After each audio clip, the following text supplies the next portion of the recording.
For more episode subscribes के novels Hindi channel. मेनू दिखाओ। उपन्यास ऑनलाइन पूरा पढ़ें। उपन्यास बिन उपन्यास जब से मैंने अपना क्षेत्र दान करना शुरू किया, मैं युगों युगों में महान सम्राट बन गया। अध्याय 146.1। गुणप्रिय पाठकों, अधिक अध्यायों के अनुवाद में हमारी टीम की सहायता के लिए यहाँ दान करें। URL। जब से मैंने अपना क्षेत्र दान करना शुरू किया, मैं युगों युगों में महान सम्राट बन गया। C 146.1 ads by PubFuture. अध्याय 146.1। एक 8v8 लड़ाई गेहूं के बालों के खिलाफ सुई की तरह तेज, एक अविभाज्य परिणाम के लिए लड़ी गई। हालांकि ग्रेट यान के विशेषज्ञों को सबसे अधिक हैरानी इस बात की थी कि ग्रेट जिया के स्वामी उनका मार्ग कैसे जानते थे। ये ध्यान देने योग्य बात है कि उन्हें 2 दिन पहले ही आदेश प्राप्त हुए थे और उसके बाद वे तुरंत बिजली की गति से हिंगडुआन पर्वत श्रृंखला की ओर रवाना हो गए। हिंगडुआन पर्वत श्रृंखला पर पहुंचने के बाद उन्होंने यादृच्छिक रूप से एक रास्ता चुना और पर्वत श्रृंखला को पार करते हुए ग्रेट जिया तक पहुंच गए। इसमें बहुत सारे संयोग शामिल थे। किसी भी मामूली विचलन से उनका इस स्थान पर पहुंचना पूरी तरह असंभव हो जाता।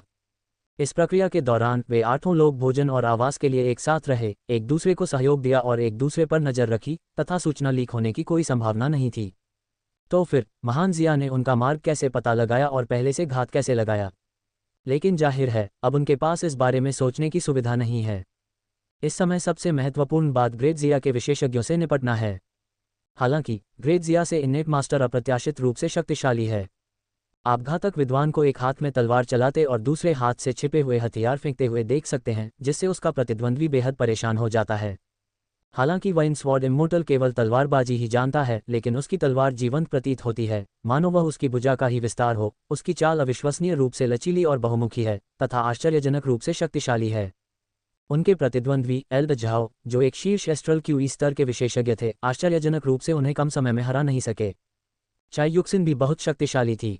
हालांकि उसकी प्रतिद्वंद्वी एस्ट्रल क्यूई स्तर की विशेषज्ञ थी, जो उससे एक पायदान अधिक शक्तिशाली थी। चाई युक्सिन अपने धधकते ज्वाला दिव्य भाले पर भरोसा करते हुए समान रूप से वार करने में सफल रही। जनरल तियानगोंग, डिगोंग और वेंगोंग को भीड़ के बीच औसत ताकत वाला माना जाता था। हालांकि ये तीनों लंबे समय से एक साथ थे और एक अंतरंग और सहज बंधन बना रहे थे। उनका समन्वय इतना सही था कि वे अपने 3 इनेट स्तर के विरोधियों को मात देने में कामयाब रहे। हेंगहा जनरल तेज नहीं थे, नहीं उनके पास सच्ची क्यूई थी, लेकिन उनके शरीर स्टील और लोहे की तरह कठोर और अविनाशी थे। उनकी चालें व्यापक और शक्तिशाली थीं। हर मुक्का पहाड़ों और चट्टानों को चीरने में सक्षम था, जिससे उनके दुश्मन सीधे टकराव से बचने के लिए मजबूर हो जाते थे। 300 राउंड के बाद सौझांग के भीतर का क्षेत्र उनकी लड़ाई से पूरी तरह तबाह हो गया था। ग्रेट यान के एल्ड झाओ ने बेहतरीन ईगल क्लॉ तकनीक का इस्तेमाल किया। उसके हाथ दिव्य हथियारों की तरह सख्त हो गए। एक पल में वह वाइन स्वॉर्ड इम्मोर्टल की तलवार को पकड़ने में कामयाब हो गया और उसे सौझांग दूर फेंक दिया। एक भयावह लहजे में उन्होंने कहा, तुम बिल्कुल सही समय पर आए हो। मैं सुनिश्चित करूंगा कि तुम में से कोई भी यहाँ से न जाए। बड़े शब्द। चाई युक्सिन ने कहा, हमें तुम्हें यहाँ रखना चाहिए। Ads by PubFuture. द्वंद्वयुद्ध के दौरान विचलित मत हो। आओ, मेरी तलवार। वाइन स्वॉर्ड इम्मोर्टल ने अपनी उंगली से इशारा किया और दिव्य तलवार जो दूर उड़ गई थी, चमत्कारिक रूप से उसके हाथ में वापस आ गई, युद्ध जारी रखने के लिए तैयार। 2 लोग दूर से देख रहे थे। वे वू सांगुई और काओकाओ थे। वू सांगुई ने बड़ी ईर्ष्या से इन विशेषज्ञों की ताकत को देखा। यदि उसके पास जन्मजात शक्ति होती, साथ ही सेना का नेतृत्व करने की प्रतिभा होती, तो वह निश्चित रूप से तुरंत ही महामहिम की कृपा का पात्र बन जाता, सेना की कमान संभाल लेता और एक महान सेनापति बन जाता, जिसकी ख्याति पूरे क्षेत्र में फैल जाती।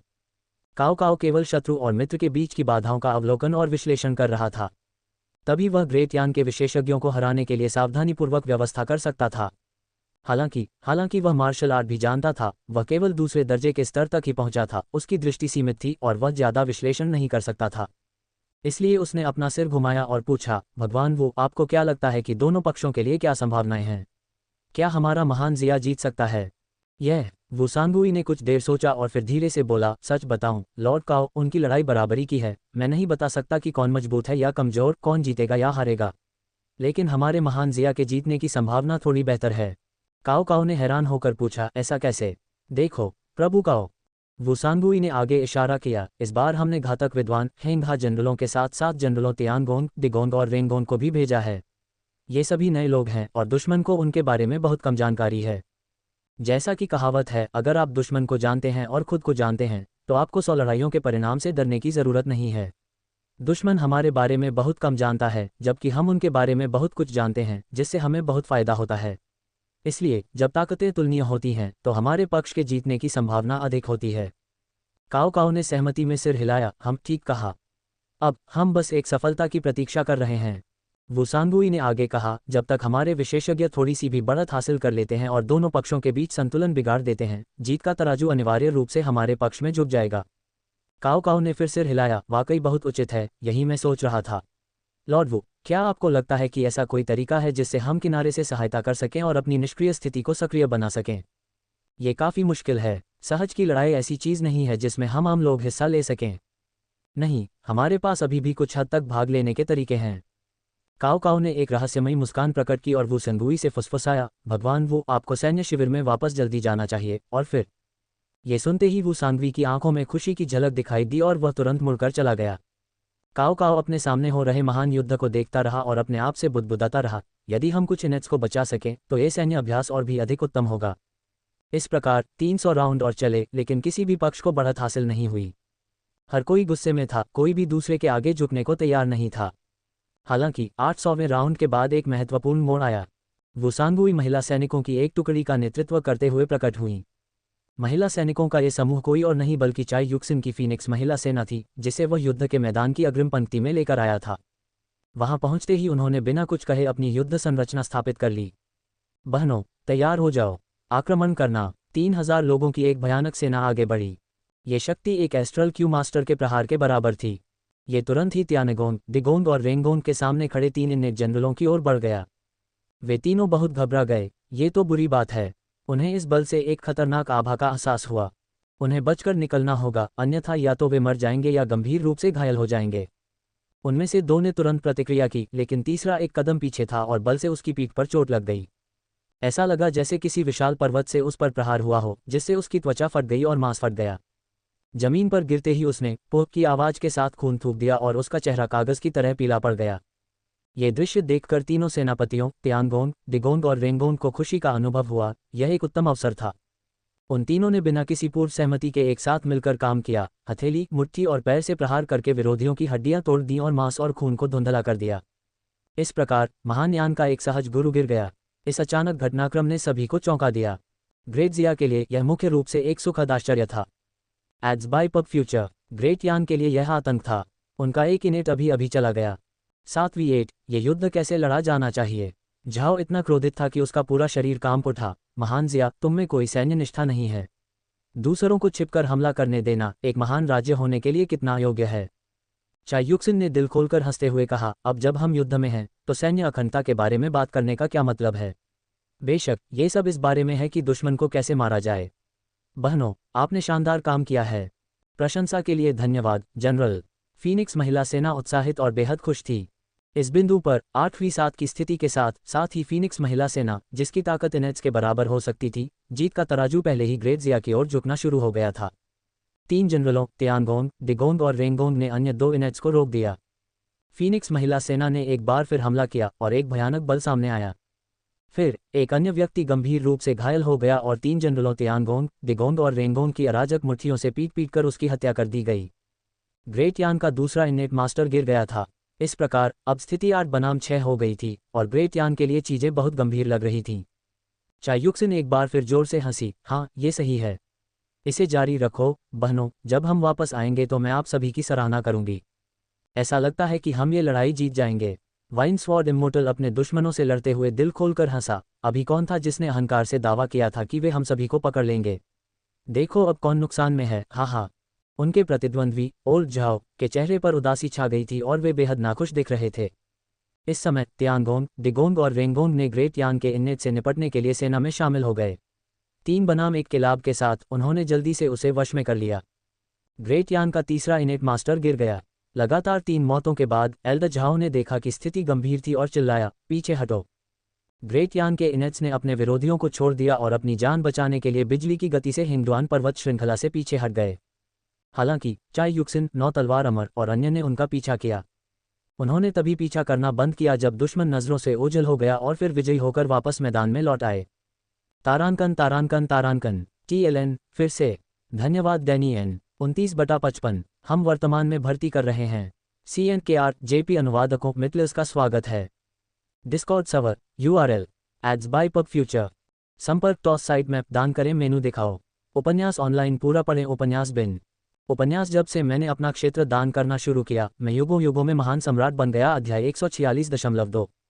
गुना प्रिय पाठकों, अधिक अध्यायों के अनुवाद में हमारी टीम की सहायता के लिए यहाँ दान करें। URL।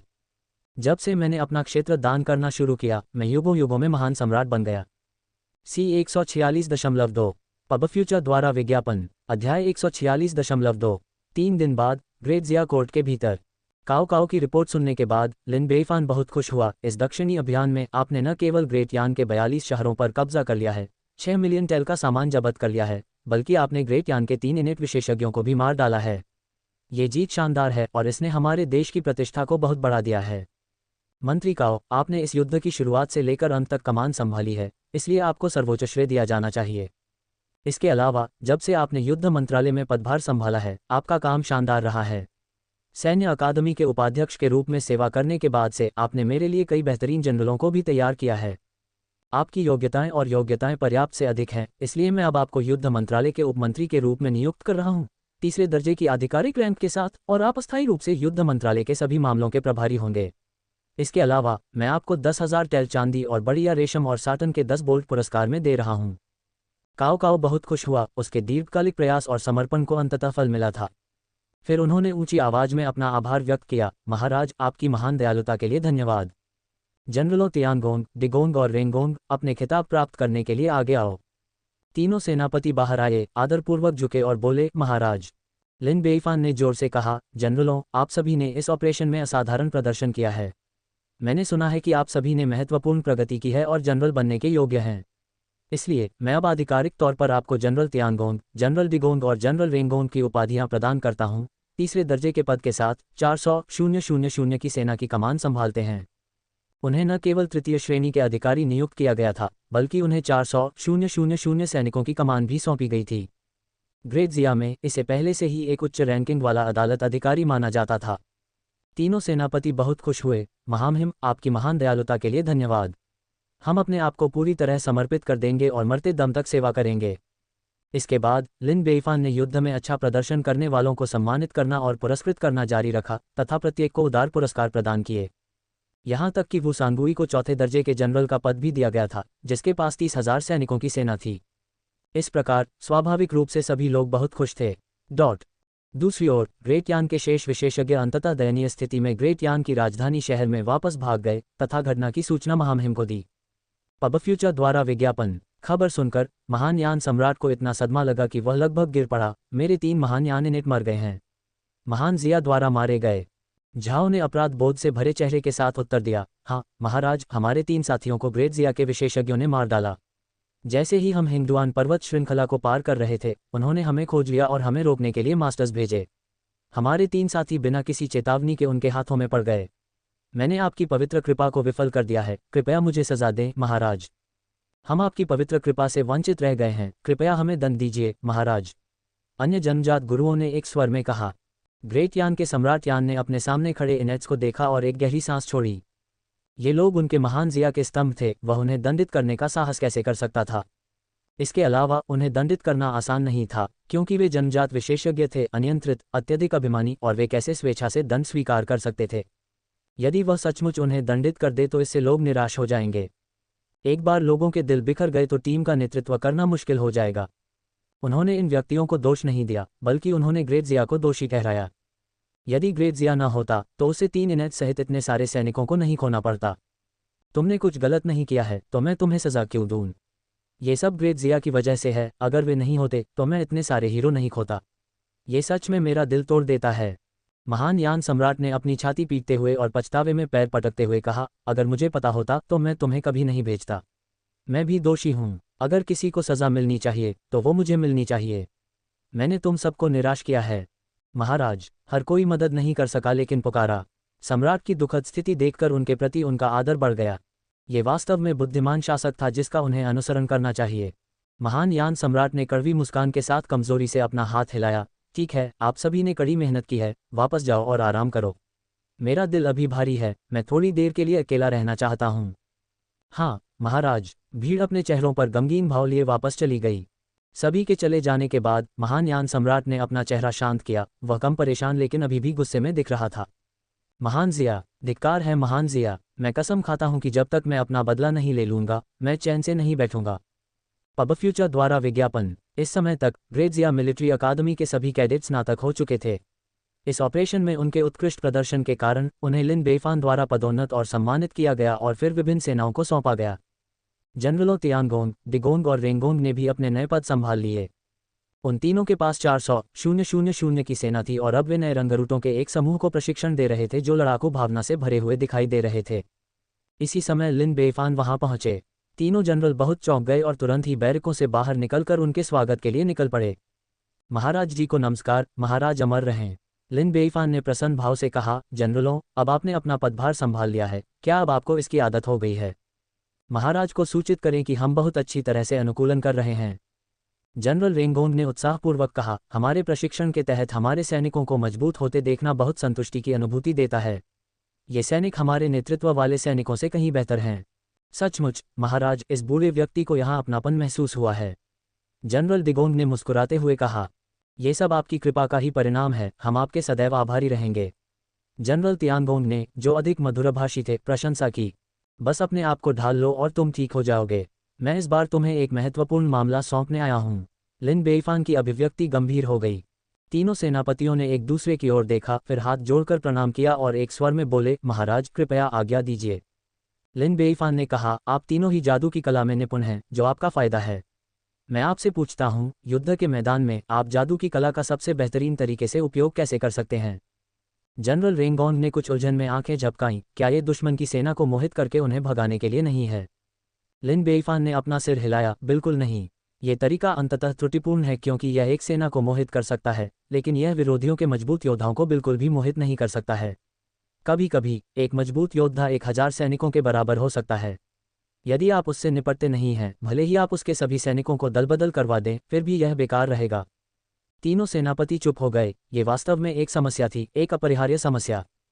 उनकी जादू टोना की कला आम लोगों पर बहुत प्रभावी थी। पब फ्यूचर द्वारा विज्ञापन, लेकिन मजबूत लोगों के लिए। प्रतिद्वंद्वी जितना शक्तिशाली होगा, वह उतना ही बेकार होगा। इससे उनकी मंत्रमुग्ध करने की कला न तो यहाँ वहाँ है और न ही कुछ अजीब है।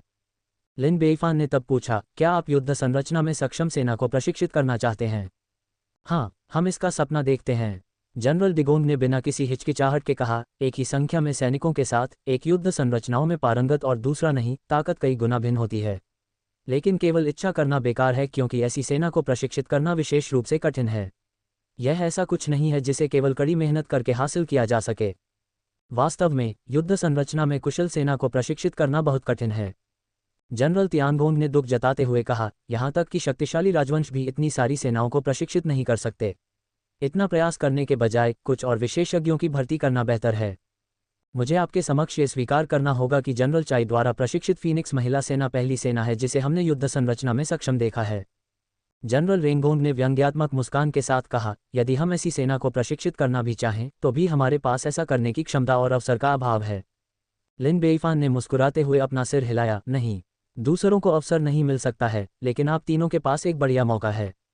महाराज, आप ऐसा क्यों कह रहे हैं? जनरल तियानगोंग ने सम्मानपूर्वक झुककर पूछा। जरा सोचिए, आप तो जादू की कला में माहिर हैं।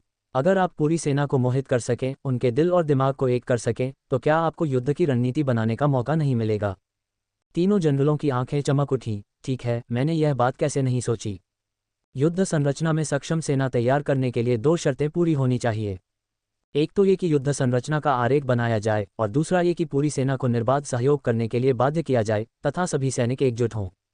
उनके पास ग्रेड ज़िया में गठन आरेख है, अब जो कुछ बचा है वह सेना का प्रशिक्षण है। उनकी योग्यताएं उन्हें ये हासिल करने का पूरा अवसर देती हैं। मैं आपको विशेष रूप से याद दिलाने आया हूं। उम्मीद है कि आप अपनी क्षमताओं का उपयोग करेंगे और इस दिशा में एक ठोस प्रयास करेंगे। अगर यह प्रयास सफल होता है तो आपके पास एक अजेय और अजेय सेना विकसित करने का अवसर होगा। तारांकन तारांकन तारांकन लॉस्ट रिकॉर्ड द्वारा प्रायोजित अध्याय 30/55। हम वर्तमान में भर्ती कर रहे हैं। CNKR JP अनुवादकों मिटलर्स का स्वागत है। Discord server URL pub future द्वारा विज्ञापन संपर्क टॉस साइट मैप दान करें शो मेन्यू उपन्यास ऑनलाइन पूरा पढ़ें NovelBin novel I became the legendary emperor throughout the ages after I started giving away my territory chapter 147.1 गुना dear readers donate here URL for support our team translate more chapters I became the legendary emperor throughout the ages after I started giving away my territory C 147.1 Ads by Pub Future Chapter 147.1 An Invincible and Unstoppable Army. For the three generals Tiangong, Digong, and Rengong, this was too tempting. The three of them were as excited as if they had been injected with chicken blood. Your Majesty, rest assured we will definitely strive in this direction. We will do our utmost, sparing no expense to create an invincible army. Lin Baiwan offered a few more words of encouragement, then left behind the battle formation diagram and departed. This battle formation diagram was the same one that Chai Yuxin had in her possession. It was somewhat incomplete, but after analysis and deduction by Lin Baiwan, a grandmaster, the missing parts were finally filled in. Lin Baiwan held great expectations, hoping that these three individuals would train an invincible army skilled in battle formations. A week later, the three generals brought good news. Your Majesty, after several days of research, we have made significant progress. The three generals led Lin Baiwan to the military camp, where General Tiangong pointed to a small unit of 1,000 soldiers with some pride and said, "This is the force we have trained to perform in war. When they strike together, their power reaches the peak of a first-rate expert. Actions speak louder than words, so let me demonstrate for Your Majesty." With a nod from General Rengong took out a small drum and began to beat it rhythmically. At the same time, he chanted incantations under his breath, casting spells. In less than a moment, the 1,000 soldiers fell into confusion, looking as if they were possessed. Ads by Pub Future. And then, under the command of General Rengong, they actually drilled into a battle formation. At that moment, General Rengong shouted loudly, "Strike! Strike!" 8,000 soldiers immediately raised their swords. Their strength converged together, unleashing a terrifying blow. In front of them, a large rock that would take 3 people to carry was shattered under this force. Lin Baiwan was shocked in his heart. These 1,000 men were all ordinary soldiers. Lacking in martial arts skills, their strength was at best only slightly better than that of ordinary people. Yet, when their powers were united, they unleashed a strike that was comparable to the peak of a first-rate master. This was truly an astonishing achievement. Lin Baiwan clapped his hands in approval. "Excellent. This is indeed a battle formation. Only a battle formation could exert such power. You have not disappointed me, you have successfully developed the battle formation, very good. Thank you for your praise, Your Majesty." The three generals beamed with pride. At that moment, Lin Baiwan furrowed his brow. However, the speed is a bit slow. It took them more than a dozen breaths to execute the battle formation. By that time, the enemy would have already attacked. Moreover, their movements are somewhat stiff, not flexible enough, which is a weakness that cannot be overlooked and could be exploited by the enemy. General Tiangong also felt some regret. "Your Majesty is absolutely right, we have noticed this as well. Because we need to first use divine techniques to bewitch everyone. Even if we act quickly, it still requires 3 to 4 breaths. After bewitching them, we still need to drill the battle formations. During this process, all their actions are commanded and not proactive, which is why their movements are stiff and not flexible enough. This will take quite some time. The more people there are, the longer it will take. It is estimated that to bewitch an army of 10,000, it would take at least 30 breaths of time. If it's 100,000, then it would take the time it takes to drink a cup of tea. For an army of over 300,000, even the time it takes to burn half an incense stick might not be enough." General Digong also shook his head and sighed. An army that understands battle formations is indeed not so easy to train. Ads by Pub Future. General Rengong lamented, "It's really too difficult." Lin Baiwan couldn't help but laugh. "You're already doing very well, don't sell yourselves short. Others can't even get started, and you can get newcomers to drill battle formation in just a week. Although there are still this or that kind of problems are meant to be overcome. With the abilities of the three of you, sooner or later you will be able to resolve these issues and cultivate an invincible army. I have great confidence in you. Thank you for your encouragement, Your Majesty," the three generals said in unison. "Continue to work towards this direction, ensuring they remain both alert and united in spirit. With such a formation, success is inevitable." "Yes, Your Majesty," the three generals once again spoke together. Thus, after a week, they had made progress again. It was still that 1,000-man squad. Under the influence of the three generals, they once again practiced the battle formation. They were not completely hypnotized but rather in a state of semi-intoxication and semi-clarity. As a result, although the power they exhibited was much less, the speed of this small unit had increased, becoming much more agile than before. This is a significant advancement and Lin Baiwan encouraged it. Although the power of the battle formation they displayed was diminished, they were not short of people. If the power of 1,000 people has decreased, what about 10,000 people? What about 100,000 people? When several 100,000 people deliver their full force strike, even if their formation strength is greatly reduced, they can still destroy heaven and earth. जब लिन बेईफान युद्ध गठन सेना को प्रशिक्षित करने में व्यस्त था, एक मार्शल आर्ट संप्रदाय भिखारी संप्रदाय चुपचाप ग्रेजिया में आ गया। Ads by PubFuture. भिखारी संप्रदाय, जो नदियों और झीलों में एक प्रसिद्ध गुट है। वे शक्ति के मामले में सबसे मजबूत या सबसे धनी नहीं हो सकते हैं, लेकिन वे सबसे अधिक सदस्यों वाला गुट हैं। एक रूढ़िवादी अनुमान के अनुसार उनकी संख्या 20 मिलियन है, जो एक पूरे राजवंश की आबादी के बराबर है। उन्हें वास्तव में स्वर्ग के नीचे सबसे बड़ा संप्रदाय कहा जा सकता है। यद्यपि उनमें से अधिकांश लोग बहुत ही कमजोर हैं, फिर भी उनकी ताकत संख्या में है और संख्या आत्मविश्वास लाती है। इस बार महान जिया की ओर दल का नेतृत्व भिखारी संप्रदाय के बुजुर्गों में से एक लाई किंग कर रहे हैं, जिनके पास जन्मजात स्तर की साधना है। उसने दूर से ग्रेट जिया को देखा और चिंता भरे स्वर में कहा, 1 साल पहले हमारे कई 100 भाई जो यहाँ विकास कर रहे थे, एक के बाद एक गायब हो गए। मुझे डर है कि उनके बचने की संभावना बहुत कम है। बड़े साहब, कृपया मेरी संवेदना स्वीकार करें। मैंने सुना है कि यहाँ अक्सर युद्ध होते रहते हैं और आम लोग पीड़ित हैं। मुझे डर है कि वे पहले ही मर चुके हैं। मुझे सांत्वना देने की कोई ज़रूरत नहीं है। नदियों और झीलों के बच्चों के रूप में हम कई बार जीवन और मृत्यु से गुजरे हैं। ऐसा क्या है जिसे हम छोड़ नहीं सकते? एल्डर लाई ने व्यंग्यात्मक मुस्कान के साथ कहा, लेकिन हमें जीवित लोगों या मृतकों के शरीरों को देखने की आवश्यकता है। यही कारण है कि हमारे नेता ने हमें इस मामले की जांच करने और हमारे भाइयों को स्पष्टीकरण देने के लिए यहाँ भेजा है। सभी ने सहमति में सिर हिलाया। इसके अलावा हमारे भाइयों के लापता होने के रहस्य की जांच करने के अलावा हमें एक और महत्वपूर्ण कार्य करना है। एल्डर लेइस की आंखों में आश्चर्य की झलक दिखाई दी। यह महान जिया 3 मिलियन से कम आबादी वाले एक छोटे से राज्य से 2 साल से भी कम समय में 20 मिलियन निवासियों के करीब एक अर्ध राजवंश राष्ट्र में बदल गया है। ये देखना वाकई एक चमत्कार है। अगर यह सिर्फ एक छोटा सा राज्य होता तो एक बात होती, लेकिन अब जब यह एक अर्ध राजवंश बन गया है तो हम इसे अनदेखा नहीं कर सकते। इसलिए हमारे नेता ने हमें यहाँ भेजा है, ये भी उम्मीद करते हुए कि हम भिखारी संप्रदाय का विस्तार कर सकते हैं। हाँ बड़े साहब, सभी ने एक स्वर में उत्तर दिया। अगर यह मामला सफल हो गया तो हमारे भिखारी संप्रदाय के सभी लोग हीरो बन जाएंगे और मैं निश्चित रूप से आपके प्रयासों की सराहना करने के लिए संप्रदाय के नेता से आपकी ओर से बात करूंगा। संप्रदाय का नेता हमेशा उदार रहता है और आप भाइयों को निराश नहीं करेगा। धन्यवाद बड़े भाई। हर कोई पहले से ही उत्साहित था। मेनू दिखाओ। उपन्यास ऑनलाइन पूरा पढ़ें। उपन्यास बिन। उपन्यास जब से मैंने अपना क्षेत्र दान करना शुरू किया, मैं युगों युगों में महान सम्राट बन गया। अध्याय 147.2। गुणप्रिय पाठकों, अधिक अध्यायों के अनुवाद में हमारी टीम की सहायता के लिए यहाँ दान करें। URL। जब से मैंने अपना क्षेत्र दान करना शुरू किया, मैं युगों युगों में महान सम्राट बन गया। C 147.2। पब फ्यूचर द्वारा विज्ञापन। अध्याय 147.2। एक दिन बाद वे ग्रेजिया के एक शहर में पहुंचे। ये सीमा के करीब स्थित एक शहर था, बहुत बड़ा नहीं, जिसकी जनसंख्या केवल 3 से 4 लाख थी। तार्किक रूप से कहें तो सीमा के निकट ग्रेजिया का एक शहर होने के नाते, जहां अक्सर लड़ाइयां होती रहती हैं, यहाँ के लोगों को कठिन जीवन जीना चाहिए और वाणिज्य को फल फूलना नहीं चाहिए। लेकिन उनकी उम्मीदों के विपरीत उनका अपना व्यापार बहुत समृद्ध लग रहा था, जिसमें लगातार फेरी वालों की आवाजें आ रही थीं, लोगों और वाहनों का निरंतर आवागमन था और हर जगह व्यापारी थे। उन्हें इससे भी अधिक आश्चर्य इस बात पर हुआ कि यहाँ के लोग बहुत सुंदर, स्वच्छ और व्यवस्थित कपड़े पहने हुए थे। फटे पुराने कपड़े पहने किसी व्यक्ति को ढूंढना तो दूर की बात है, यहाँ तक कि पैच लगे कपड़े पहने किसी व्यक्ति को ढूंढना भी बेहद कठिन था। इसके विपरीत यहाँ उनकी फटी पुरानी भिखारियों की पोशाकें बहुत ही बेमिल लग रही थीं। अपने चारों ओर की हलचल को सुनकर, समृद्ध दृश्य को देखकर तथा उस स्थान की जीवंतता को महसूस करके उन्हें ऐसा लगा कि वे किसी साम्राज्य के शहर में आ गए हैं। एक और बात जिसने उन्हें आश्चर्यचकित किया वह ये थी कि वे काफ़ी समय से यहाँ थे और उन्होंने एक भी भिखारी नहीं देखा था।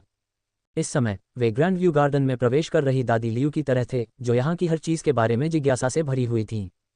TLN ग्रैंड व्यू गार्डन में प्रवेश करने वाली ग्रैनी लियू का संदर्भ अक्सर किसी ऐसे व्यक्ति का वर्णन करने के लिए उपयोग किया जाता है जो अपने आप को असहज महसूस करता है या किसी नए, आमतौर पर अधिक शानदार वातावरण से विस्मित होता है, जिसे क्लासिक चीनी उपन्यास dream of the red chamber से लिया गया है। बड़े, इस जगह को देखो, ये कितना जीवंत है। हाँ, यह मेरे द्वारा देखे गए कई बड़े शहरों की तुलना में अधिक व्यस्त और समृद्ध है। अगर हम यहाँ भीख मांगेंगे तो हमें खाने के लिए भरपूर भोजन मिलेगा, है ना? हे, हम निश्चित रूप से भूखे नहीं रहेंगे। एल्डर लाई ने एक पल सोचा और निष्कर्ष निकाला, ये जगह वाकई बहुत चहल पहल वाली है।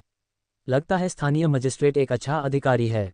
तभी उनकी नज़र भिखारी संप्रदाय के अपने सबसे मूल्यवान शिष्यों में से एक पर पड़ी। उसका चेहरा लाल हो गया था, आंखें चमक रही थीं और वह बहुत शर्मीला व्यवहार कर रहा था। ये सोचकर कि दूसरा बीमार है, उसने चिंता से पूछा, जियो हुआन, तुम्हें क्या हुआ है? क्या तुम अस्वस्थ महसूस कर रहे हो? ऐसा नहीं है, एल्डर, भिखारी गिरोह के शिष्य ने शर्मिंदगी से कहा। मैं तो बस।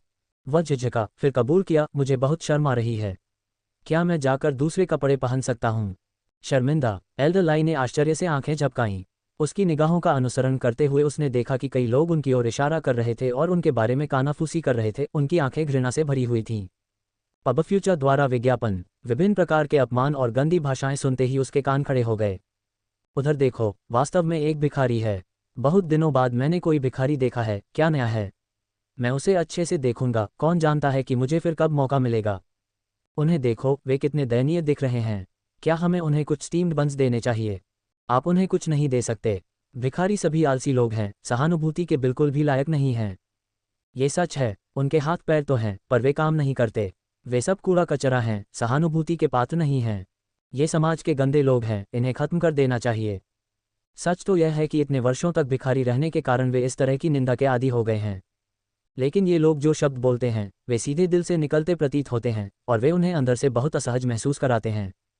तभी शियाओ हुआंग नाम के एक भिखारी संप्रदाय के शिष्य ने बुजुर्ग की आस्तीन खींची और फुसफुसाया, बुजुर्ग, क्या आपको लगता है कि हम नए कपड़े पहन सकते हैं?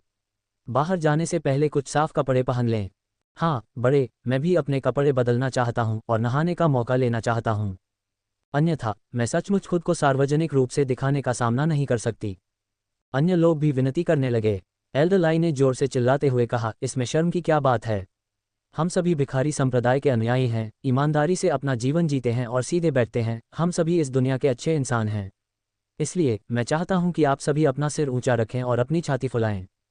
हाँ एल्डर, उन्होंने तुरंत अपना सिर ऊंचा किया और अपनी छाती फुला ली।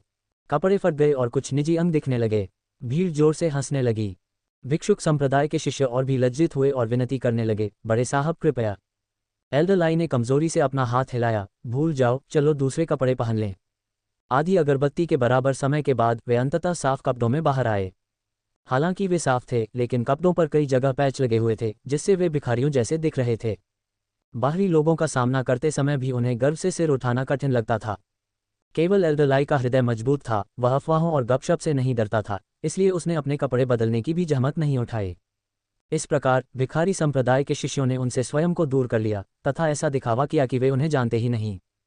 पब फ्यूचर द्वारा विज्ञापन। एल्डर लाई, कुछ कठिनाई के बाद उन्हें एक जीर्ण शीर्ण मंदिर मिला और उन्होंने वहां अस्थायी रूप से शरण लेने का निर्णय लिया। ठीक है, चलो काम पर लगें। एल्डर लाई ने गंभीर भाव से कहा, हमारी सभा के दो मुख्य उद्देश्य हैं। पहला, अपने भाइयों के ठिकाने की जांच करना, हमें उन्हें जीवित खोजना होगा या उनकी मृत्यु की पुष्टि करनी होगी। दूसरा, भिखारी संप्रदाय को मजबूत करना। चूंकि यहाँ हमारा कोई आधार नहीं है, इसलिए मैंने तय किया है कि हमें सबसे पहले भिखारी संप्रदाय को मजबूत करना चाहिए। जब हमारी संख्या बढ़ जाएगी तब हम अपने भाइयों के ठिकानों की जांच करेंगे। हाँ बड़े साहब, भिखारी संप्रदाय के शिष्यों ने एक स्वर में उत्तर दिया। इसके बाद उन्होंने भिखारी संप्रदाय का विस्तार कैसे किया जाए इस विषय पर गंभीर चर्चा की। संक्षेप में ये भर्ती करने तक सीमित था। जब भी उन्हें कोई उपयुक्त भिखारी मिलता वे उसे भिखारी संप्रदाय में ले आते। जब उनकी संख्या बढ़ गई तभी वे अन्य मामलों पर विचार कर सके। स्थिति मूलतः ऐसी ही है। हम कल सुबह सबसे पहले कार्रवाई करेंगे। हाँ बड़े। दूसरे दिन वे अलग अलग अपना काम करने निकल पड़े। शाम तक वे सभी सिर झुकाए वापस लौट आए। क्या हुआ, क्या तुम्हें कुछ मिला? एल्डर लाई ने पूछा। भिक्षुक संप्रदाय के शिष्यों ने एक दूसरे को देखा, उनके भाव कटु थे और उन्होंने एक के बाद एक अपने सिर हिलाए। भिखारी संप्रदाय के एक बुजुर्ग शिष्य ने कहा, बड़े साहब, आज मैंने पूरा शहर छान मारा लेकिन मुझे एक भी भिखारी नहीं मिला। लोगों के बिना किसी को भर्ती करने का कोई तरीका नहीं है। हाँ मैंने भी पूरा शहर छान मारा, कोई गली या सड़क नहीं छोड़ी, यहाँ तक कि शहर के बाहर भी ढूंढने गया, लेकिन फिर भी कोई नहीं मिला। ये वास्तव में अजीब है, मुझे भी कोई नहीं मिला। आखिर इस शहर के सारे भिखारी कहाँ चले गए? एक भी नजर नहीं आता। एल्डर लाई को बहुत आश्चर्य हुआ, आपने पूरा शहर खोज लिया और एक भी भिखारी नहीं मिला? भिखारी संप्रदाय के सभी शिष्यों ने सिर हिलाया। ये कैसे संभव है? एल्डर लाई एकदम हैरान रह गए। आप देखिए, वह कई शहरों में जा चुका था और चाहे शहर कितना भी बड़ा क्यों न हो या फिर वह कितना भी व्यस्त या वीरान क्यों न हो, उसे हमेशा कुछ भिखारी मिल ही जाते थे।